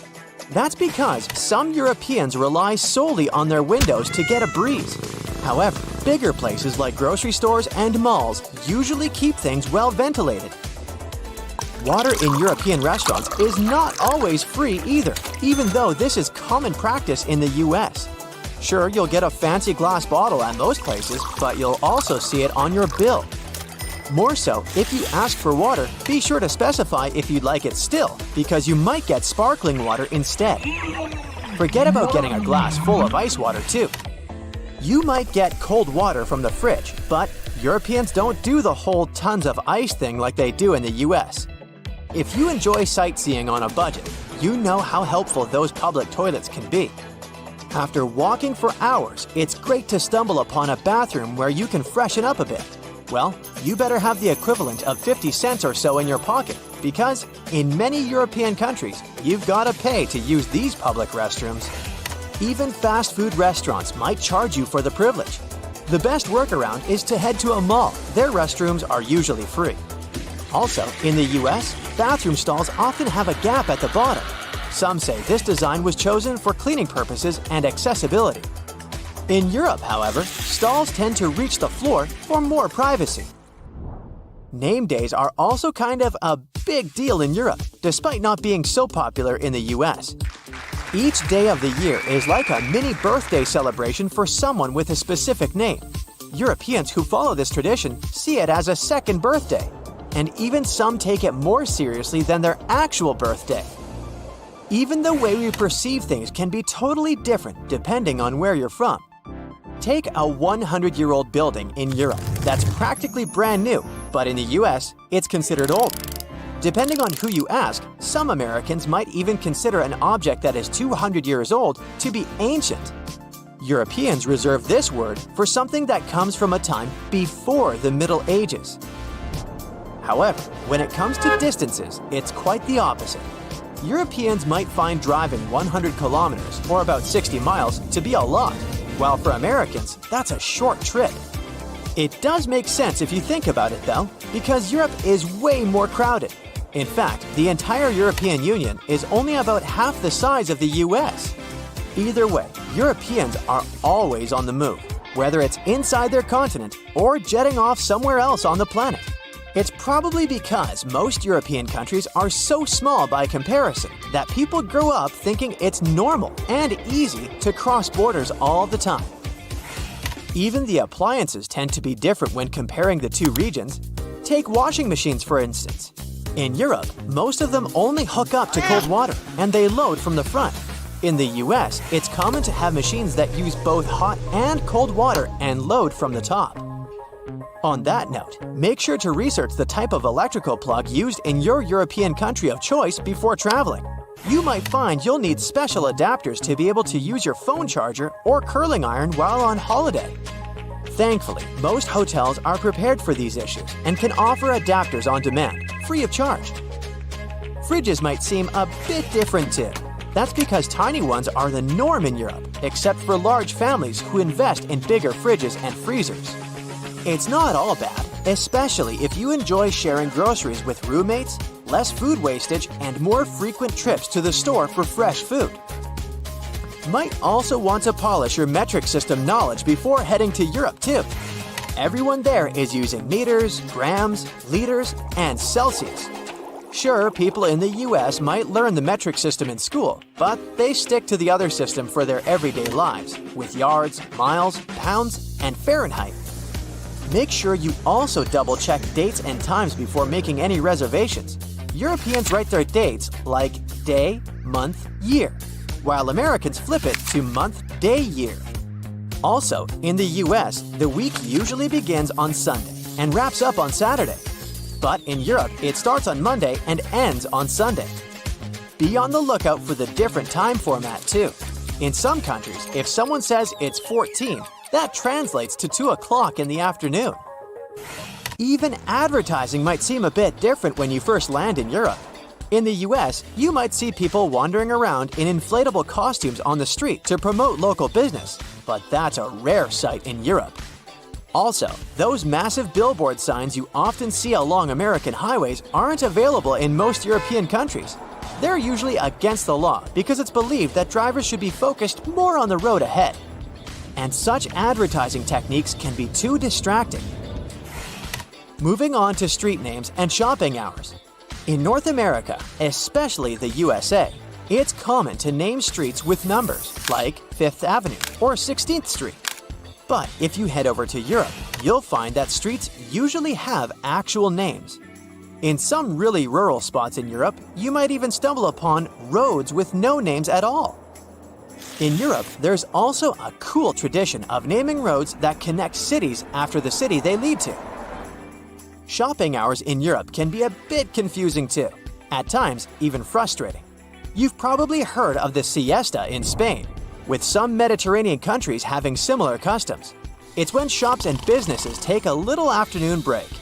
Smaller venues in European cities might close up for lunch breaks or have shorter hours on weekends. Some might even stay shut altogether on specific days. It's best to check out the local schedule if you're planning some retail therapy while traveling in Europe.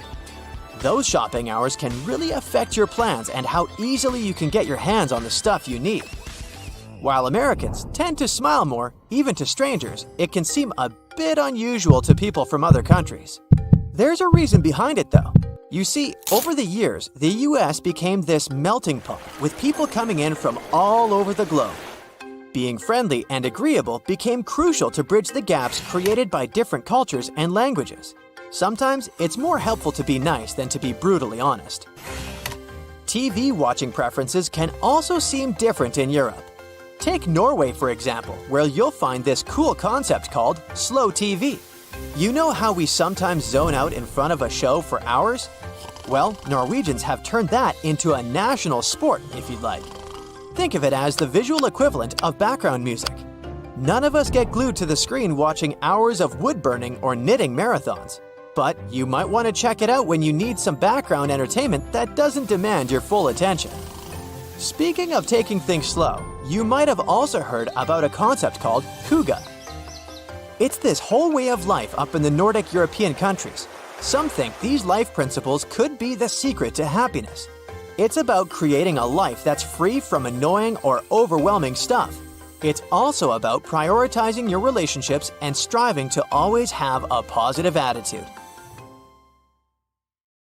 You see these blades? They have notched corners to make your cutting experience smoother. Ooh! The front edge notch helps with separating blades during manufacturing, while the trailing edge notch helps the blade glide easily. And a fun fact, that notch on the front also helps you spot unused sections of the blade. Just a little visual indicator to make your life easier. When it comes to silver versus black blades, they're both made from the same stuff.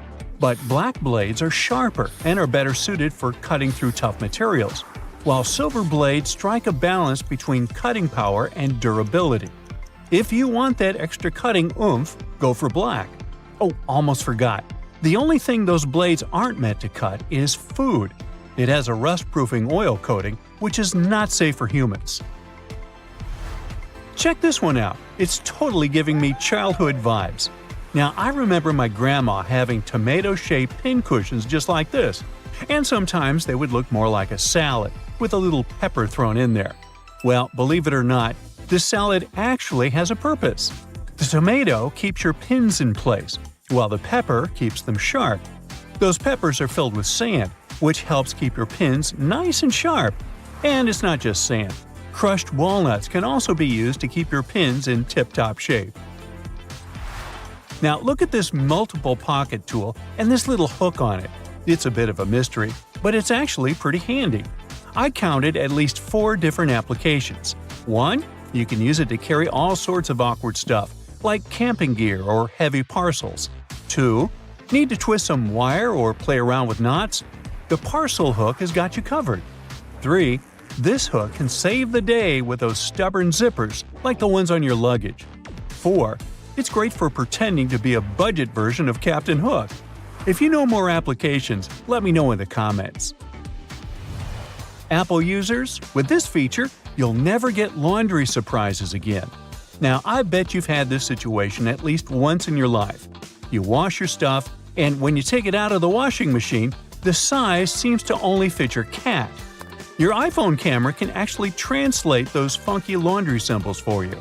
There are 2 requirements though. You must have iOS 17, and your phone must be in English. Take a photo of the care label, go to the Photos app, and see the details of the image. Everything will be automatically decoded and explained to you. Now, many toasters come with nifty removable crumb trays at the bottom. It's super important to give these trays a good clean every now and then to keep your toaster running smoothly and avoid any potential fire hazards. Just pop them out, shake out the crumbs, and you're good to go. Where you shake them out is up to you. Those little compartments on your gas pump aren't just for show. They're actually there to hold your cap while you're filling up. This nifty feature keeps things tidy and prevents any spills or drips on the handle. So, say goodbye to messy refueling experiences and hello to a cleaner pump. Plus, it makes the whole process way more convenient and efficient. Now, I'll bet your oven gets so greasy and dirty sometimes that you can even hear it oink. Just kidding. I know you're a tidy person. Anyway, if you're looking for a way to bring your kitchen cleaning to a whole new level, here's a tip for you. Most oven doors have handy latches that let you pop the door off for easy cleaning, saving your poor back from the strain. When you're draining noodles or potatoes, there's no need to bother transferring everything to a colander in the sink. Just throw the colander right into the pot, hold it down, and pour the liquid out. It makes life so much easier, especially when you want to save that starchy water for recipes. It's a must for authentic pasta, by the way. So let's say you've snagged this gem at a thrift store a while back for just under $1. It's seen better days, serving as an ashtray, but you decide it's time to give it a new lease on life. Here's the lowdown on how to make it shine again. Mix up a solution of boiling water, baking soda, and table salt in a bowl lined with aluminum foil. Let the piece soak for about 15 minutes and repeat this process 3 times.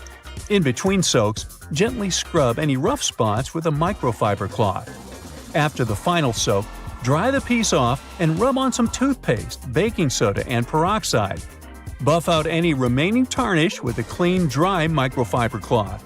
Rinse it off, and now your piece is practically gleaming like a mirror. These aluminum foil boxes have nifty little tabs on the sides that make it super easy to grab a sheet without any hassle. It's like a fancy little bonus that makes the product a breeze and ensures you'll have a smooth sailing experience every time. Manual can openers often come with a handy built-in feature, also known as a bottle opener. It's like getting 2 tools in one. But did you know that this bottle opener actually has another useful function? It can help you loosen those stubborn, hard-to-open jars. Simply lift the lid slightly at a couple of points with the bottle opener, and then watch it as it effortlessly twists right off. Yeah! Okay, I just found that, apparently, you're supposed to save the first and last slices of a loaf of sliced bread for last. It's like a bread hack or something. Apparently, those end pieces help keep the rest of the bread fresher for longer, and you shouldn't eat them until you've devoured the rest of the loaf. So, next time you're making a sandwich, save those heel slices for the very end. Even bread eating needs a good strategy. Now look at those blue levers on the top rack of your dishwasher. I was curious about them too, and it turns out they're actually water bottle sprayers. They help to ensure that your bottles get a thorough cleaning and rinse during the wash cycle. Many vegetable peelers have those little scoops on top for taking out the eyes from potatoes. And here's a cool tip. You can actually use vegetable peelers in both directions to peel faster, but most people just stick to one direction. When using yellow mustard, make sure to push the lid of the bottle all the way open until you hear a satisfying click. This way the lid will stay securely in place and won't get in the way when you're dispensing the mustard onto your food. It's a simple step that can make your condiment experience hassle-free and enjoyable. So there. You know that little hole at the end of your pot or pan? Well, it's not just for show. You can actually use it as a handy holder for your forks and spoons. Next time you're cooking up a storm in the kitchen, just pop your utensils in that convenient little hole and keep them close at hand. Okay, just a heads up to remember to switch the direction of your ceiling fan for the changing weather, and to give it a good clean too. I've seen that a lot of folks found it helpful before to reverse the fan's direction by flipping a switch for different seasons. So this is just a friendly reminder to go ahead and do it again. pushing hot air down and pulling cold air up. When you're chowing down for some pizza, just tear off the top of the box and use it as a big old plate. You can even rip the box in half and fold it to save some leftovers for later. Well, that's it for today. What, you want to know more cool facts? Sure, but you'll have to subscribe and hit the bell to get more videos. I'm waiting. Go ahead. Now, doctors recommend risking your life at least twice a day. I mean, brushing your teeth at least twice a day. But you see, the seemingly harmless toothpaste that peacefully chills on every American counter poses a life-threatening danger because of one not-so-harmless ingredient, sodium fluoride. Now, don't get me wrong, not every toothpaste out there contains it, but most of them still do. But don't rush to the bathroom to trash your tube. If you swallow a tiny pea-sized glob, it isn't fatal. I'm talking about larger quantities. A toothpaste tube has only 0.15% fluoride.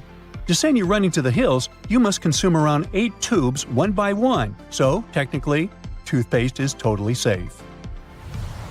Let's go and look for more dangers at your place, shall we?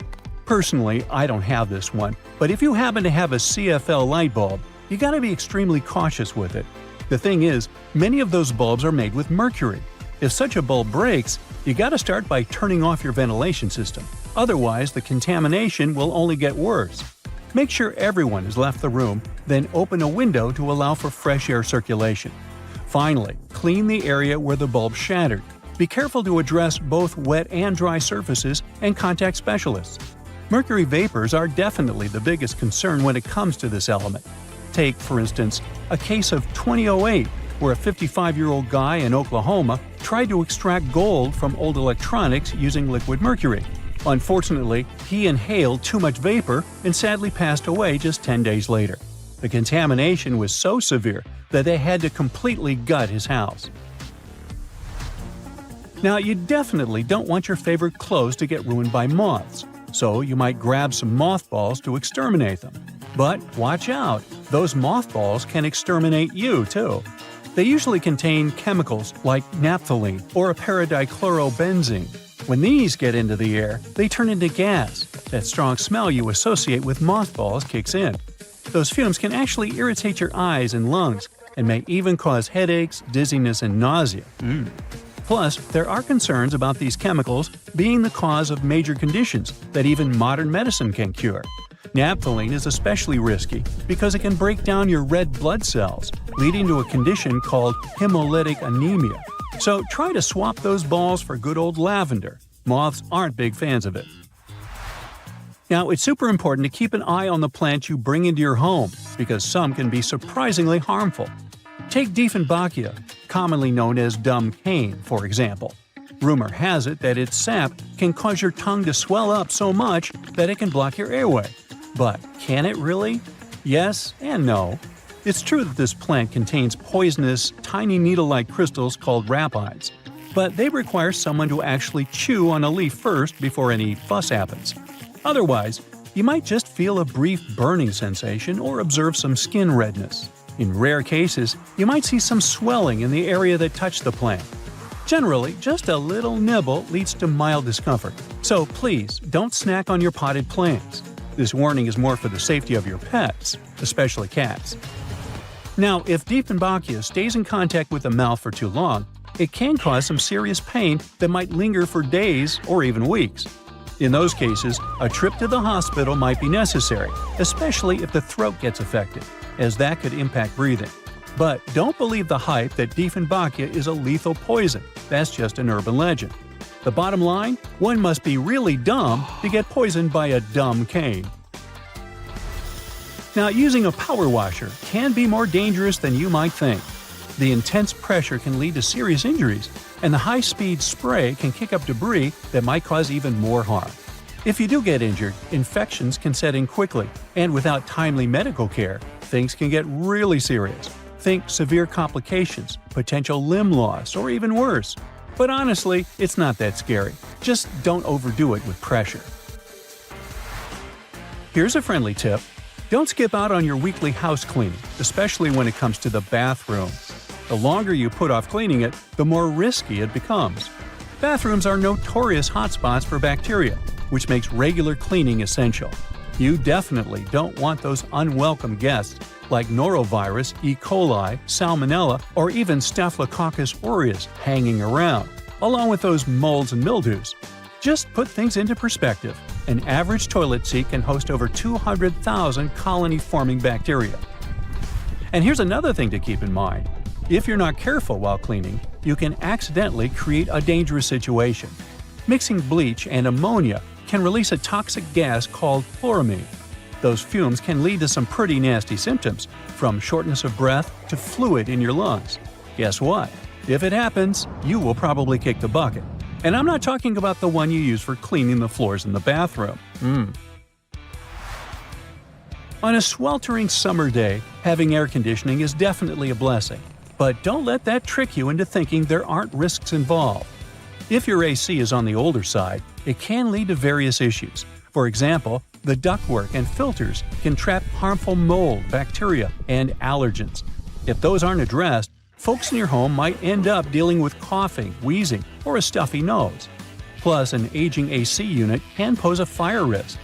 Older components tend to generate more heat as they try to keep up, and if they're not replaced, you could end up with a potential fire hazard. Faulty wiring is another concern, as many wires are tucked away in hard-to-reach spots, making them tough to inspect. So, if you have an older AC, it's a smart move to have it cleaned properly and ensure that its parts and wiring are up to date to avoid any fire risks. Snuggling under a cozy electric blanket when the weather turns chilly sounds like a dream. But if electric blankets get too hot, they might lead to burns. This risk is particularly significant with older models that don't have an automatic shutoff feature. So the best way to use such a blanket is to warm up your bed and then turn it off before you crawl in. There's also the concern of heat stroke, linked to the use of an electric blanket. Once, 2 people were discovered unresponsive in their beds beneath electric blankets. The first person's body temperature reached an alarming 106.2 degrees Fahrenheit, while the second person's temperature was 105.8 degrees Fahrenheit. So while these blankets offer comfort, it's crucial to use them wisely. Just a quick heads up about windshield washer fluid. It contains methanol, which can really pack a punch. If ingested, it can cause everything from dizziness and headaches to severe poisoning. Make sure to store it safely and keep it in the original container. Never transfer it to unmarked bottles. It can easily be confused with water and other harmless liquids, and that's a big no-no. Methanol is super toxic. For a grown-up, 2 to 8 ounces can do the trick. You know what I mean.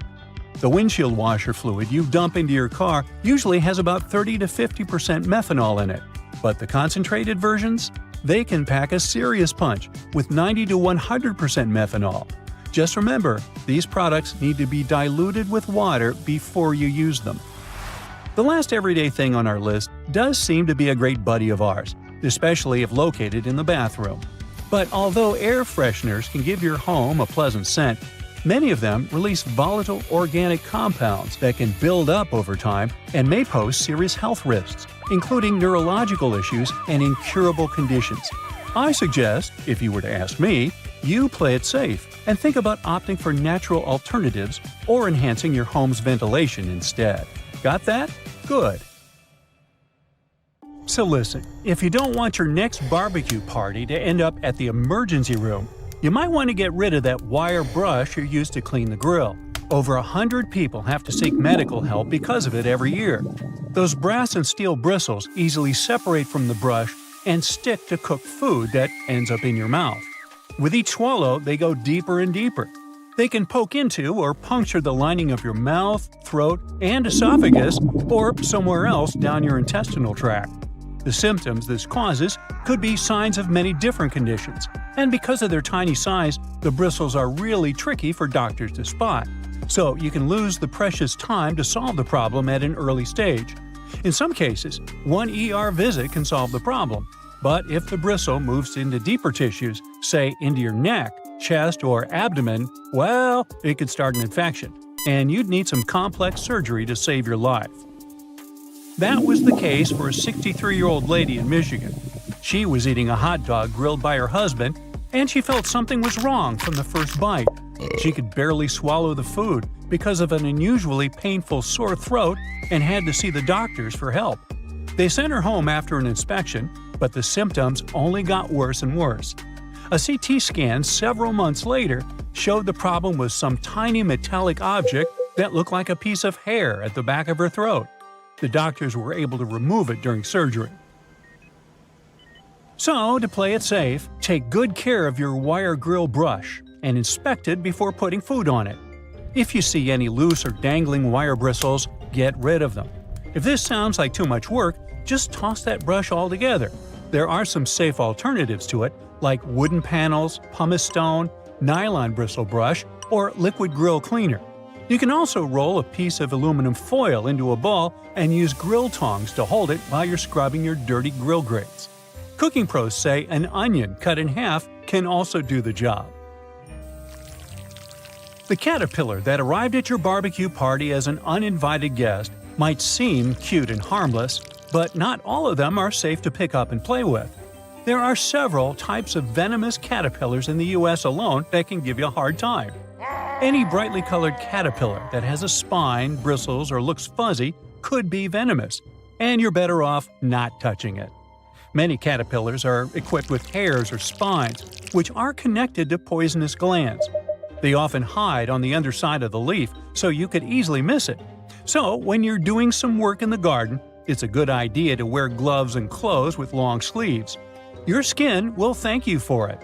If you get stung by accident, use any sticky tape to remove the hair or spines, and then just wash the affected spot with soap and water. If you plan to go swimming or boating to cool down after the party, remember that algal blooms aren't just a freaky splash of color in the water, but a real problem. They are toxic and can cause a lot of trouble for you and your pets. The symptoms will be less than pleasant, and will involve you spending a great deal of time in the bathroom. Algae bloom means there are plenty of bacteria in the water, so don't swim in it and don't drink the water, no matter how thirsty you are after all the swimming. And if you happen to get some ingested water on your skin, take a long shower with clean water immediately. The media should report cases of dangerous algae blooms in your area, so make sure to check it before you hit the nearest lake. Wild parsnip might not appear in your summer nightmares, but this yellow-flowered plant can do some really mean things to your body. It contains a substance called solerin, and when you accidentally touch it and then enjoy a walk in the sun, the effect it will leave on your skin will be as nasty as the name Sorolin. And you could have dark red or brownish discoloration on your skin for months after your unwanted rendezvous with the plant. It's mostly active and mischievous between May and July, so watch out. Alright, a garden hose must be completely safe as, unlike the grill brush, it doesn't have any small metallic parts, right? Well, when you leave it hanging out in direct sunlight, the water inside can heat up to 120 degrees Fahrenheit. If you spray someone with water this hot, their skin won't love it. It's especially dangerous for youngsters and pets. So, if you see someone blissfully unaware, grab the hose, take it from them by force if needed, and let the water run for a few moments before you let anyone play with the hose. It's for their own good.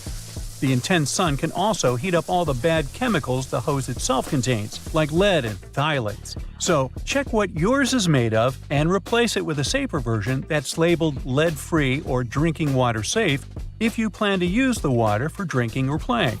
And if you already have a safe version, but suddenly smell a terrible odor, it could be the algae and bacteria that just love stagnant water. If it comes into contact with your skin, or you swallow it by accident, you could have some serious health problems. The best you can do is replace the hose. And yes, make sure you keep it in a cool, shaded area and drain it well after every use. Now, you're never too old to love the trampolines, but the trampoline might not love you back and give you a spinal injury or broken bones. Almost 100,000 injuries like this with young users happen every year because they're so easy to fall from or land in the worst possible way during a somersault or a flip. The biggest risk of trampoline trouble is when more than one person is using this fun contraption. Nearly 75% of all accidents with trampolines happen when two jumping youngsters crash into one another. And no, some netting or padding really can't save the day. If you want to keep things safe, make sure there's always only one person at a time on the trampoline. You're going to need to install shock-absorbing pads that completely cover the trampoline's metal frame, springs, and hooks. If you see any signs of the padding getting too old, like tears and fraying, you need to replace it immediately. Make sure the trampoline stands on level ground and isn't too close to other structures and trees. A slide in your backyard, no matter if it's made of metal or plastic, can turn into a frying pan under the sun and can heat up to 189 degrees Fahrenheit. So, before you jump on it or let someone else do it, check the temperature of the whole thing top to bottom. And even when your little sister or someone else you love is begging you to go on a ride with them, don't do it. The slide is designed for one person of a certain size. When the two of you end up tandem sliding, the smaller leg can get caught up between the bigger leg and the edge of the slide. The speed will also increase, and it can lead to all sorts of drama. Finally, no matter how tempting it feels in the hot months, don't walk barefoot on that beautiful lawn in the park or even in your own garden. You never know what's hiding in the grass, and if you step on something sharp, like a rusty nail hiding in the grass, you'll get yourself into a lot of trouble. Flip-flops aren't the best idea for everyday summer shoes either. They rarely come with arch support and can make you take shorter steps and put more stress on your body. It's just not good for your feet, joints, and muscles. Otherwise, have a great summer!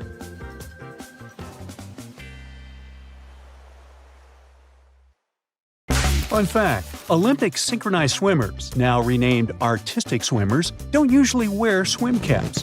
When they compete, they put Knox gelatin in their hair. The result resembles unflavored Jell-O. Athletes mix the gelatin with water and it turns into a gooey mixture. After that, they comb and brush the substance into their hair, pull it into a bun, and put a headpiece over it. When it all dries, it becomes really hard, and swimmers' hair doesn't fall out when they swim.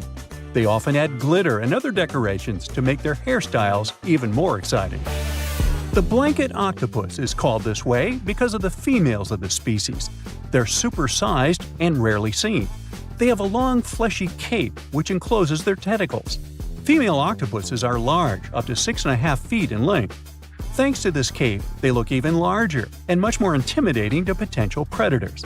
But the coolest thing about these creatures is that the male blanket octopus grows to be a mere 1 inch in length, which is smaller than a walnut. This makes the blanket octopus a species with the largest gender size difference in the entire animal kingdom. Red Bull has published a video showing the so-called world's fastest camera drone following a racing car around Silverstone's Grand Prix circuit. The Dutch drone gods are a company that custom-built the manually piloted drone designed specifically for keeping up with cars moving at speeds of over 186 miles per hour. It took more than a year for Red Bull and the Dutch drone gods to create a drone that could accelerate twice as fast as a Formula One car, reaching this breakneck speed in just 4 seconds. The drone's top speed is almost 220 miles per hour. Recently, scientists have concluded that water might not be wet. You see, wetness is usually defined as a liquid's ability to maintain contact with a solid surface. It means that the water itself isn't wet, but it can make other objects wet. Okay. Wow. The Maldives 1,000 rupiah banknote has captured the attention of people from all over the world and received a lot of praise for its stunning design. The note features the striped pattern of a skin of a majestic whale shark and a green sea turtle against a vibrant blue backdrop. It's already been called the prettiest currency in the world. Now, wearing a tie might be more dangerous than you think. It can reduce blood flow to the brain by 7.5%, making you dizzy and nauseous and causing headaches. Ties can also increase the pressure in your eyes if it's too tight. Plus, they're great at transporting germs. Gotta think again whether following that dress code is so necessary. A young girl from Washington broke a Guinness World Record by putting on 45 sweaters at a local library. Sophia Hayden pulled on each sweater individually all the way down to her waist before moving on to the next one. It was done to comply with Guinness World Record rules. She also had to make sure that none of those sweaters was ripped, since damaged items didn't count. As a result, she broke the record for the most sweaters worn at once. The previous record was 40 sweaters, and it was set by a French 11-year-old boy in 2022. Later, Sophia's mother admitted that it had been tricky to gather enough sweaters for that attempt. The sweaters were then donated to charity. Now, it was Louis XIV of France who is believed to have brought salt and pepper together, forming the basis for modern cooking. At that time, only rich people could afford to add pepper to their meals, and the king liked his food to be lightly seasoned with just salt and pepper.